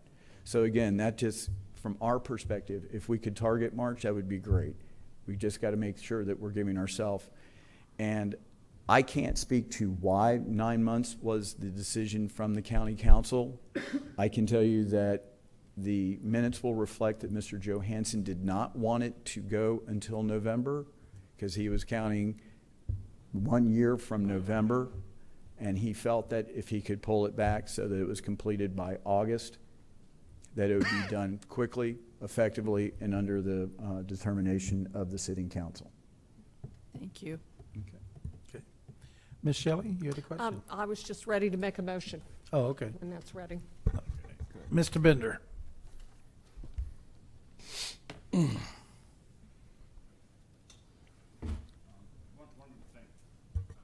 One of the things, Mr. Costa, I would say, if individuals are concerned that we're going to run into an election before this issue is satisfied, one way to kind of circumvent that would be, you can always ask a candidate what their position is on a certain issue and get them to answer that in a public forum, so that way you kind of get around that scenario. But my thoughts on this is, it's much too important of an issue to rush through, because we've all seen where they've had major accidents and things like that. So I'm not in a rush to get through this, because we're talking about people's lives. We're talking about people's investments. So however it falls out, I think it should get all of the attention that it needs before a decision is made. I personally experienced something like that, where the governing body that was over a particular project that affected me and my home did not come and find out what we did, and there were several things that were said that wasn't lived up to. And this was 40 years ago, and it was only going to last 5, and it's still going on today. So I think this issue should get the attention that it needs, and then have a decision made at that time. Thank you, Mr. Bender. Ms. Craig. Thank you. Something that I wanted to refer back to that has been mentioned before. I certainly don't mean to leave the impression that I want to rush through this process. I just want to leave it open-ended, that if it were to end, if study were to end earlier, that it could be moved on. But what concerns me is the language from the charter, where it says that the county shall prevent the development or use of land which will tend to destroy or have a substantially adverse effect. We shall prevent. It also says that the council shall establish minimum standards, procedures, requirements, and regulations for the protection of the environment. And it says that these standards shall apply within all the incorporated and unincorporated areas of Volusia County. One of our speakers earlier mentioned that this is a multi-jurisdictional project. It involves state as well as county and city.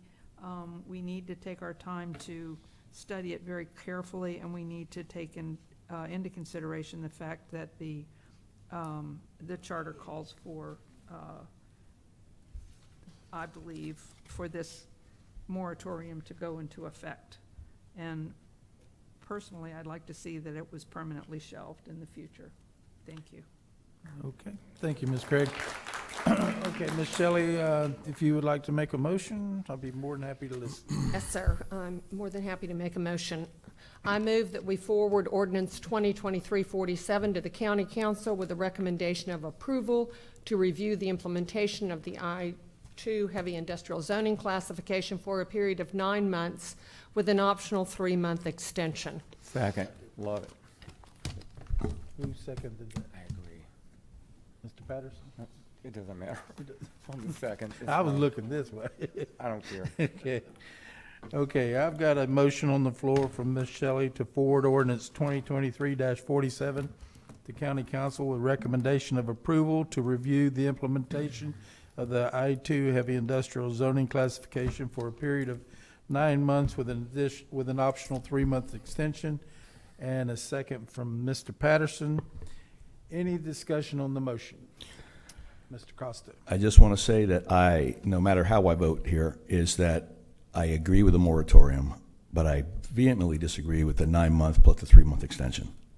And so my vote will be, basically, that's my intent to, in my motion and my vote will be, the intent is not to kill this, but to expedite it, because there is no reason for this to take 9 months plus 3 to get through the system. With the staff that we have and the people and the risks that are involved here from a personal standpoint, the folks that are here on the floor, staff should be able to go through, do the due diligence that needs to be done, and have presentations back to us on a subject that's this important in under a 9-month time frame. And I'm ready to vote when you are. Okay. Any other comments? All those in favor signify by saying aye. Aye. Any opposed? Let me vote aye, please. I put it at the record. I said approve, not in opposed. I approve. Okay. Motion carries unanimously.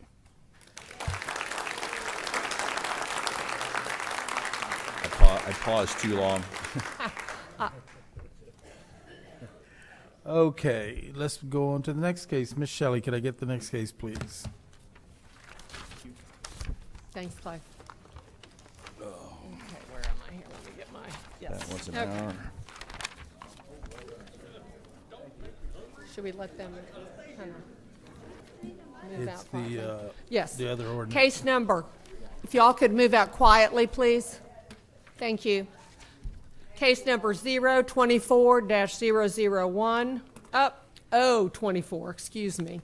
Ordinance 2024-01, update to the 5-year schedule of capital improvements for concurrency monitored public facilities, fiscal year 2023-24 through 2027-2028. Mr. Hanson, this one is yours. Good morning, Michael Hansen, Planning Development Services. Annually, we bring this ordinance to you for review for the update to our 5-year schedule of capital improvements for the concurrency monitored public facilities. Do we have some quiet in the gallery, please?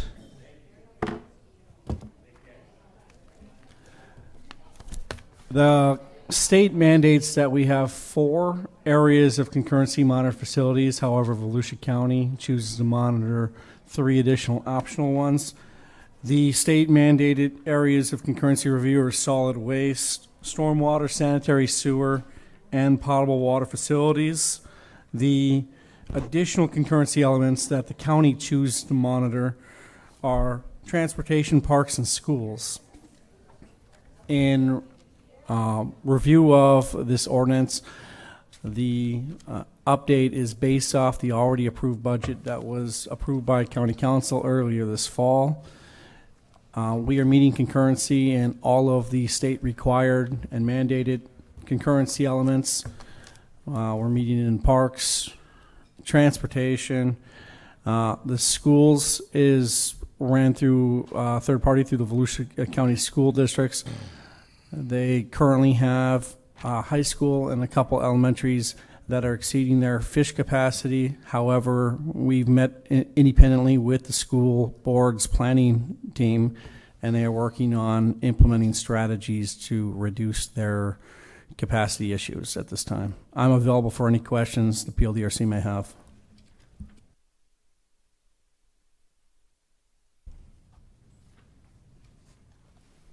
Any questions for staff?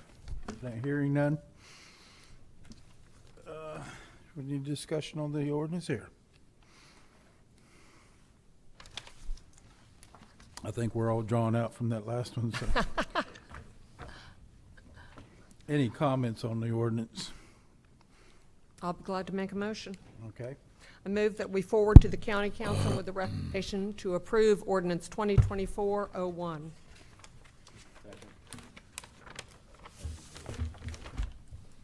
Okay, I got a motion to forward to the county council with a recommendation of approval, ordinance 2024-01 from Ms. Shelley and a second from Mr. Sixma. Any discussion on the motion? You know, I didn't ask if there was any public participation on this. No, sir. There wasn't. Okay. All those in favor signify by saying aye. Aye.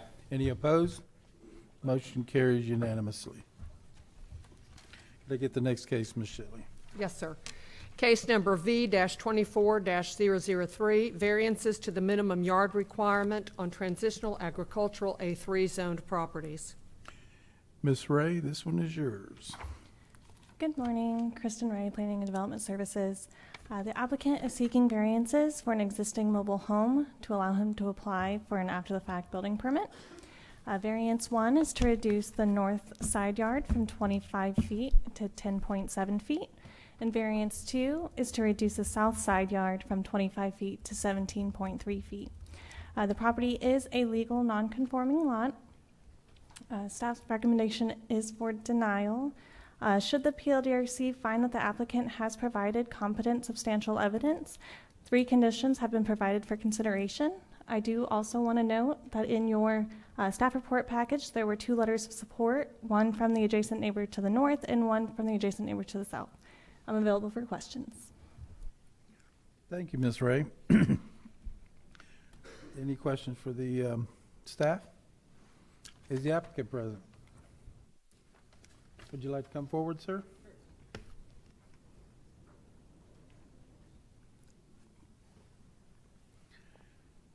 You've heard the staff report on this. Anything you'd like to add?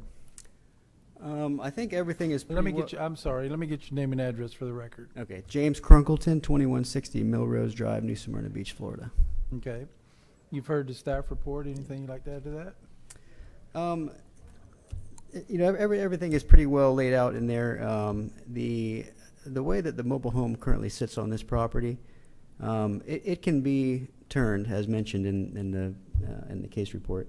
I just feel that the way it sits is going to be the best orientation for you know, the visual appearance of the lot, the congruency with the neighborhood, uniformity. It's parallel to the street, you know, like a typical mobile home would be. If the mobile home is turned, when you turn into the entrance to the property, you're going to basically see the side of a mobile home. It's going to be like a stick, you know, that it's just going to look weird. It would work, you know, I would be able to get the mobile home within the setbacks of the property, but it's just not going to be the best layout, in my opinion. I've got the letters of support that, you know, the neighbors don't feel like this would affect them in any way. And I guess that's about it. You know, I think everything is pretty well laid out in there, what we're asking for. So. Okay. Any questions for the applicant? Oh, I'm sorry. Ms. Shelley. Yes, I have a question. From the staff report, the mobile home, there was a previous one there, you demolished it and put this one on the same site. Correct. And you got a demolition permit. Correct. Was there a reason that you did not go after a permit to construct your mobile home? You constructed it without permits. Basically, it was put on the property, constructed as, you know, maybe that's an accurate term, but I was away at school during the time, and I found the mobile home. I found it through Marketplace or Craigslist, and it was just the right situation at the right time, and I bought it, and I had it moved to the property with the idea that I would just deal with it later after I graduated, after I finished the. Nobody's lived in the mobile home. It's just So you knew you needed a permit?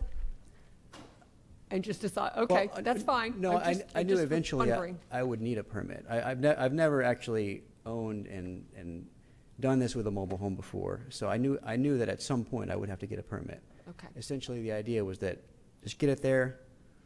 I'll get a permit when when the time comes after I finish school and get back home and have the time to deal with it, and that's where it's sat for 5-6 years now. Okay. So how was it discovered that you didn't have a permit? Well, I started going through the application process to get a permit. Oh, okay, so you did come in, okay, Yeah, great, yeah. thank you. So at that point, then So your assumption that's maybe when I too started was- hitting okay. these snags, and Super, yeah, thanks. So. Mr. Costa?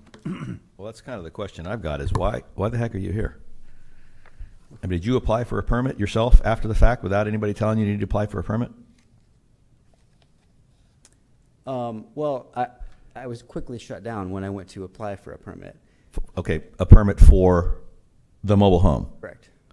Yeah. which has been there since 17 or 2018 roughly, It's been on the property, correct? for the last 5 years. Not occupied, just. But it's been sitting on the property for 5 years. Right. Power, water to it. I mean, fully functional. No, the previous mobile home had, at some point, the power was disconnected because it had been condemned or whatever. Okay. So they had a septic tank there, which has been inspected. Everything's good there. I did apply and get the city of Edgewater to. There was no water available from New Smyrna. The city of Edgewater's line was there, so I got a connection to the city of Edgewater for the water, and the timeline of things is a little. It's been a number of years since all this stuff took place, but I essentially just wasn't able to complete the process because I had to go through a variance to get where I am today. And that's where my confusion is. So you're not applying for a permit for anything else. You're just applying for a permit for a mobile home that's been there since 2017 or 2018. Is that correct? Well, I want it to be legal. A permit. I understand that. Yeah. I get that part. But okay. So you weren't cited as a code violation. You weren't cited for anything else. You basically voluntarily came forward and said, "Hey, I need to pull a permit for this Correct. house that I put. Right. It's sitting there." Right. Okay. That's what I was trying to get to.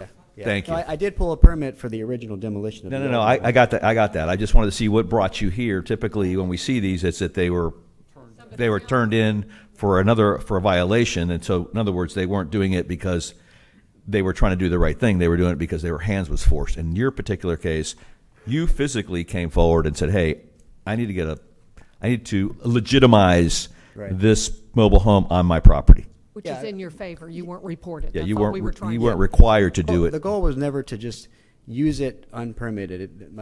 I have such a very definite ceiling there. If what can I do with it? Use it for storage? It's, Understood. Yeah. so- No, now I completely understand. Thank you. You said you had letters of support, or you had support from the neighbors? Correct. Okay. Perfect. Thank you.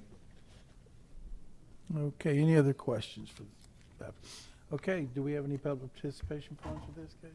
All right, sir, I'm going to close the floor and give you a decision. Thank you. Okay. I'll be glad to make a motion. Go. Be glad to accept it. Okay, I move that we approve variance requests 1 and 2, case number V24003, subject to staff concerns and comments on pages 4 and 5. Second. Okay. 4 and 5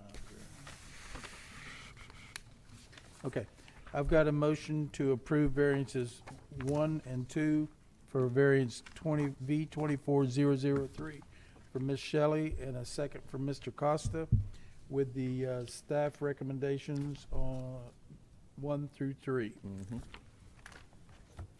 Any discussion on the motion? All those in favor signify by saying aye. Aye. Aye.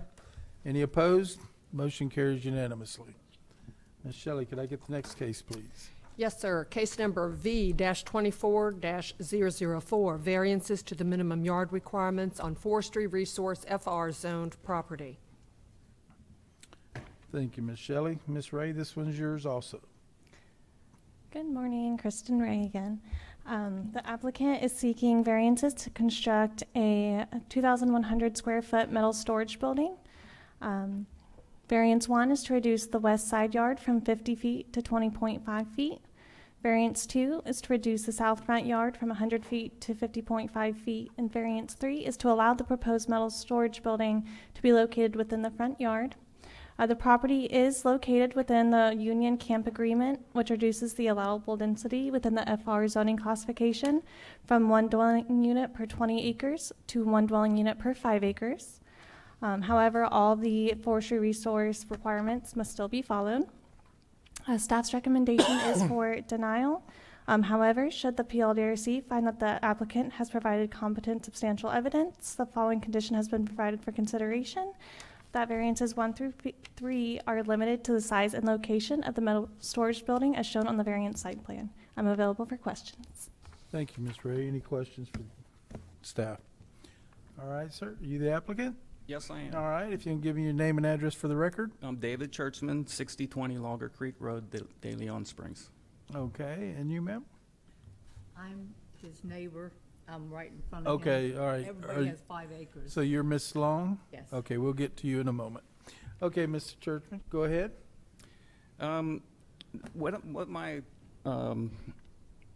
What I plan on doing is disturbing the area as minimal as possible. It's better to look, if you can look at page 10 of 16, it's the aerial view. If you look on there, the top picture, it shows that square, well, that's a silt fence, and actually the home is going to tilt more towards the southwest. That southwest corner is actually our driveway. That's the private road that's going down. I'm trying to minimize any cutting of any trees. Pretty much what you see there has been there from the time that I purchased the property. It was a pasture area, so that's where we decided to put the house, where most of that was pasture. The area that I'm requesting the variance in is the bottom corner opposite the side of where the driveway is. You can see it's surrounded by trees by both neighbors. There's trees on both sides of it. There'll be trees in front of it. It's not really, if you look at variance 3, it's not, I don't know how you define a front yard, but it's not really the front yard, not when the house is facing the other direction. It's more of the side yard. I'd like to put it there to maintain the integrity of the property, to look like it's still a wooded area. I mean, it's not a planned development. It's a wooded, we live out in the country. To disturb the landscape, that's my whole goal. I don't want to cut trees down just to put it somewhere just because, I'm going to be, somebody's going to say it's in my side yard or front yard or too close to this person. So I've asked my neighbors to, if it's okay, is it okay to be where it is? It's not going to bother them. It's not going to bother them. My whole thing is I don't want to cut any more trees down. All right, sir. Any questions for the applicant? Okay. We do have some public participation forms from your neighbor there. We'll give you an opportunity for rebuttal if you'd like. If not, then we'll move forward. So we'll start with Miss Long. There's no problems with him putting it where he'd like to put it Can I because get it's your name and away address for the record, ma'am? Excuse me? Name and address for the record? Your name and address for the record? Oh, I'm sorry. I'm Esther M. Long, 6010 Logger Creek Road, De Leon Springs, Florida. Okay. It's just something, just legality. I we know. have to I do. forget about that stuff. I used to work in law. You'd think I'd remember. Okay. And you said that you were in favor of him for the variances request that he has got? You I said have you're a- in favor for his request for variances? Yes, I am in favor of it. He has 5 acres and we have 5 acres. He has plenty of room, but he needs to put that where he needs to put it so it's away from, you know, the Okay. area that he wants to keep clean. Okay. All right. Is that all I need to say? All you need to say. Okay. And this is Mr. Churchman himself, and then we had a Tracy Churchman. Would she like to say something? And if I get your name and address for the record. Tracy Churchman, 620 Logger Creek. Uh-huh. I just wanted to say that not only with what he had mentioned, but wanted to make it aesthetically pleasing. So the color would be matching like the tree color, not some red or bright, green color. It'd be aesthetically pleasing for the environment too. So. Okay, thank you. Do we have anybody else that'd like to speak to this case? All right. We're going to close the floor for public participation over commission discussion or motion. I'll be glad to make a motion. Go ahead. Turn on my mic. That we approve variance requests 1 through 3, case number V24004, as for approval. We approve variance, subject to the staff condition noted on page 5 and also page 6. Second. Page 5 and 6. Yeah. The same one, it's just, It's just, Oh, okay. one condition. So it's one condition. yes, it's one Okay. staff condition. Okay, and who seconded that? Frank Okay, Costa Mr. did. Costa. There we go. Okay, I've got a motion to approve variances 1, 2, and 3 for V24004 with the one staff recommended condition from Ms. Shelley and a second from Mr. Costa. Any discussion on the motion? All those in favor signify by saying aye. Aye. Any opposed? Motion carries unanimously. Okay, Ms. Shelley, could I get the next case, please? Yes, sir. Case number V-24-005, variances to the minimum yard requirements and accessory dwelling units, ADU regulations on rural agricultural estate RA zoned property. Okay, Mr. Shams, this one is yours. Hi, good morning. Steve Shams with Planning and Development. The applicant is requesting 2 variances for an existing ADU. Ma'am. Excuse me, Mr. Shams. Ma'am.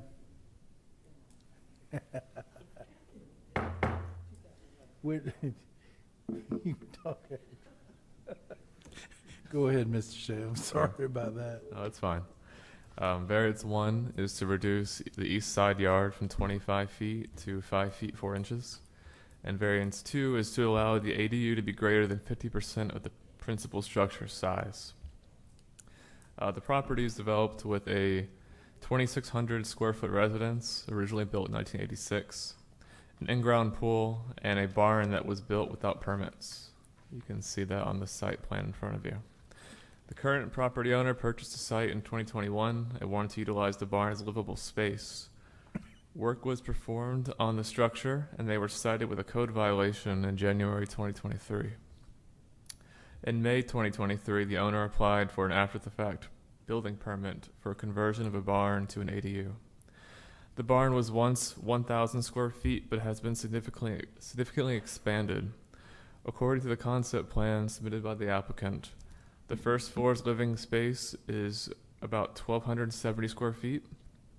There is a second floor with living space of about 636 square feet, a 188 square foot screen porch, and a 443 square foot garage.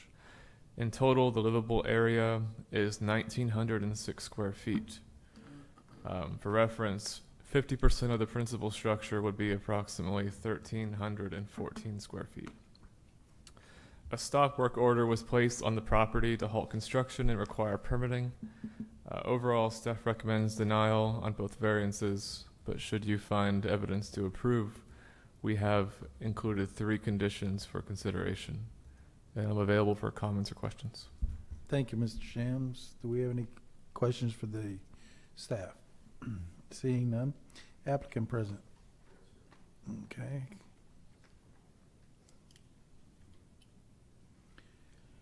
Could I get your name and address for the record, sir? Greg Sanger, 2041 Avocado Drive, Port Orange. Okay, you've heard the staff report. Anything you'd like to add to it?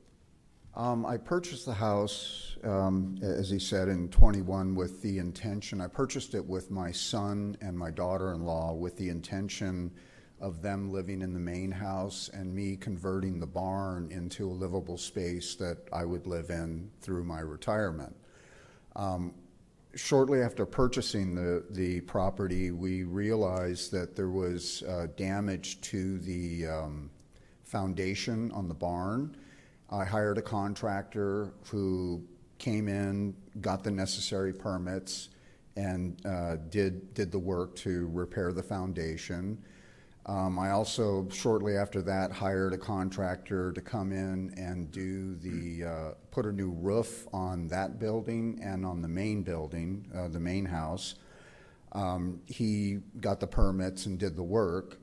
I then hired a contractor to do the remodel on the house, do the conversion to what I want it to be, again, for myself to live in.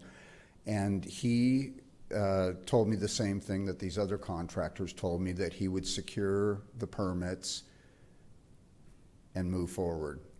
I got a knock on the door, and up until that point, I had no idea that it hadn't been permitted. So at this point, I'm into it pretty deep. You know, I've put a fair amount of my life savings into this. Again, it's not to be a rental property. It's for me to live in. And I do have letters of support. I have a letter of support from the family that's on the south side, whom it would impact the most, and also from the woman that owns the 2 lots across the street. Okay, did you submit those? Yes. Okay, all right. Okay, any questions for the applicant? Yeah, Mr. I'm Costa. sorry. Forgot to press the button, but yes, I do have a question. Okay. So the after-the-fact building permit, the setback one is troublesome in the fact that the barn was already there. It was. All you did was interior work on the barn, turning it into an ADU. Is that correct? Correct. So you didn't move the barn, you didn't replace, you didn't expand on what was there. You used the existing footprint. We expanded on it. Oh, you did expand on it. Yes. Is that the encroachment that we're talking about? Yeah, the garage, the property line as we see it there is actually, it's actually not accurate where we see the fence. It would be about 10 feet, not 5 feet from my building to the fence line. Okay. All right. And again, you know, the people on that side, they've been very supportive. They just want to see it done. You know, I've even discussed siding colors and painting the house, and eventually we're going to replace the fence in between, and we've, you know, worked together on how we want to do that. So let me back up that question real quick. So I'm looking at the picture that's on the screen. That's the barn structure. That's the new ADU structure.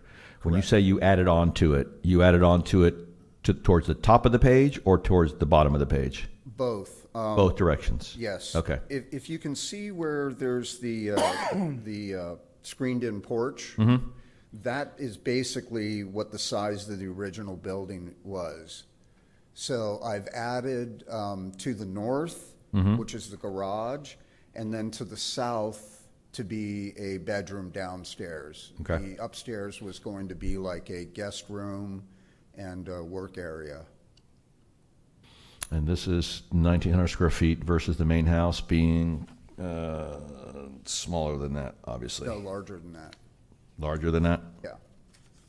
It's 26, At least 27. 50%, right? Okay. Are you still using the same contractor? That's a valid question. I know. I'm just trying to get it done. I mean, I've had people on his crew tell me that I should fire him and sue him and get someone else, but when the project is completed, I would still owe him money, so he is motivated to get the work done, and at this point, I just want to get it done. I'm assuming he's a licensed contractor?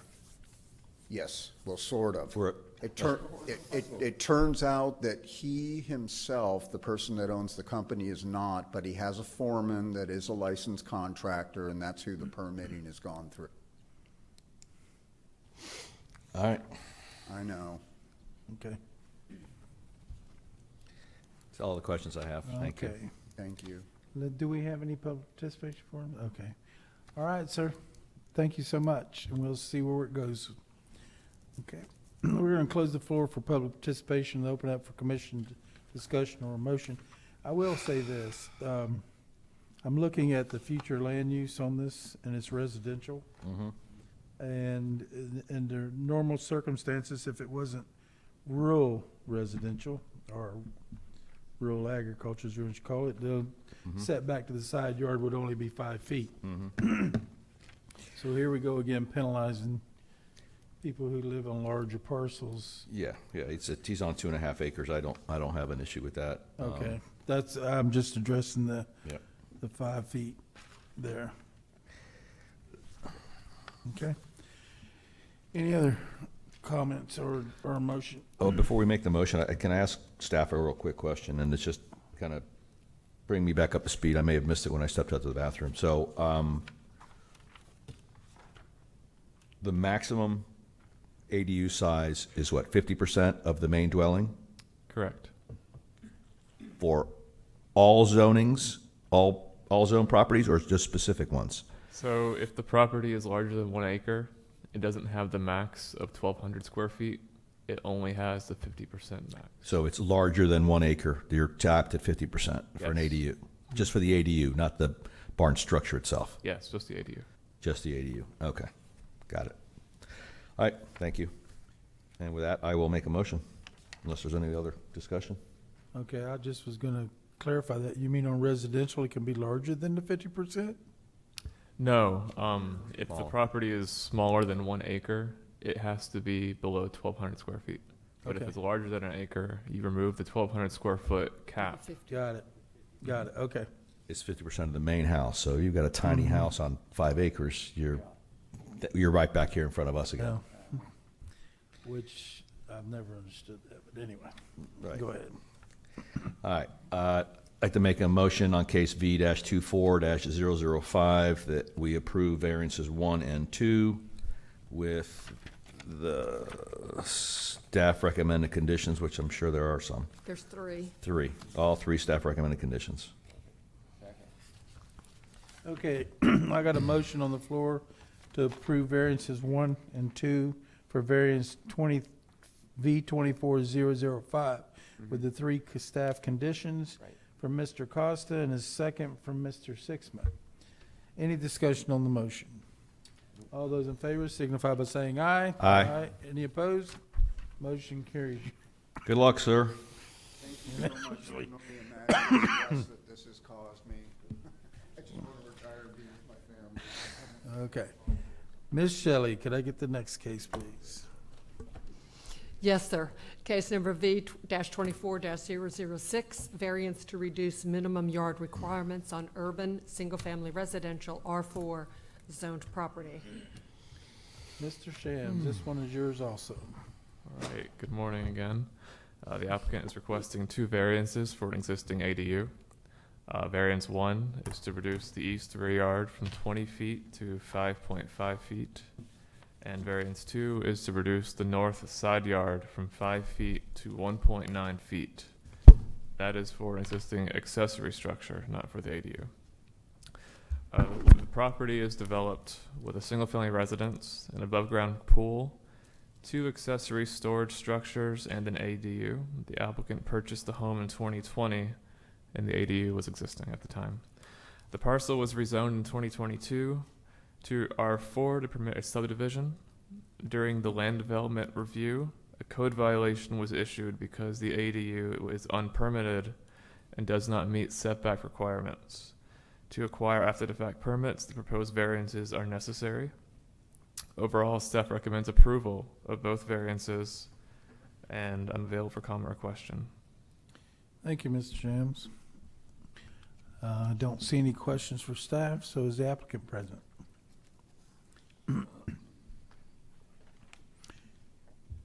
Good morning, sir. Yeah. Excuse me. Can I Randy get your- Pearson, 963 Fatio Road. Okay, you've heard the staff report. Anything you'd like to add to it? No, sir.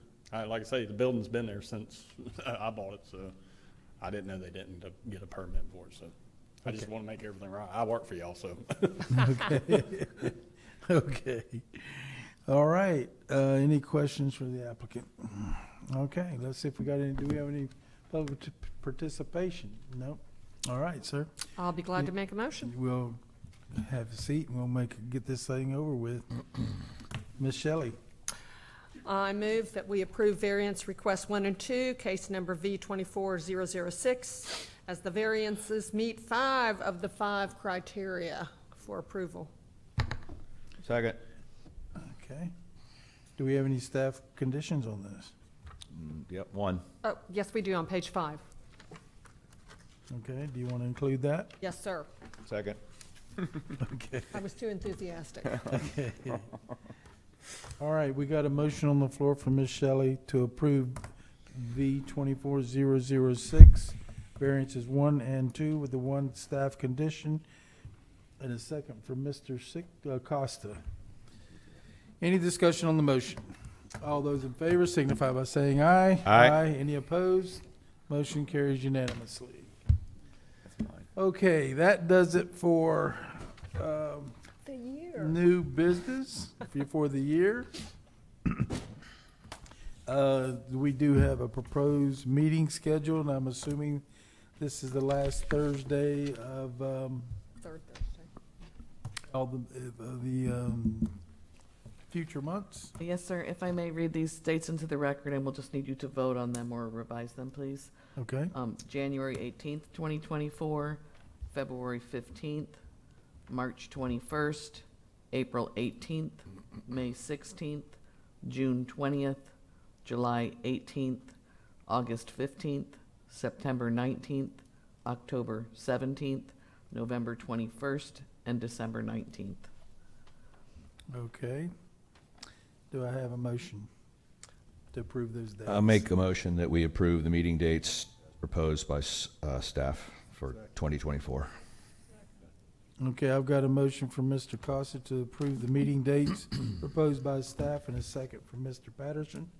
All those in favor signify by saying aye. Aye. Motion carries unanimously. Okay, any other public items? No, sir. Any staff comments? Please eat the chocolate in the back room before you leave. And take the oranges, too. Especially Mr. Bender, because we could have Mama Bender make us some jelly. Commission comments? Yes. Mr. Costa. First off, thank you for having a parking spaces set up for us today. That's a big Christmas bonus. And number 2, I love this request to speak button and see my name on the screen. I never get to see my name on the screen, so I just push it just to see that. So just so you know. The other thing I want to talk about briefly is just wanted to comment on the ADU situation with now that we're having these items come up. So let's assume that we have an acre and we have a dwelling that's 1,000 square feet. The current requirement says it cannot exceed 50% of that dwelling for the ADU, correct? Yes. Acre or under, correct?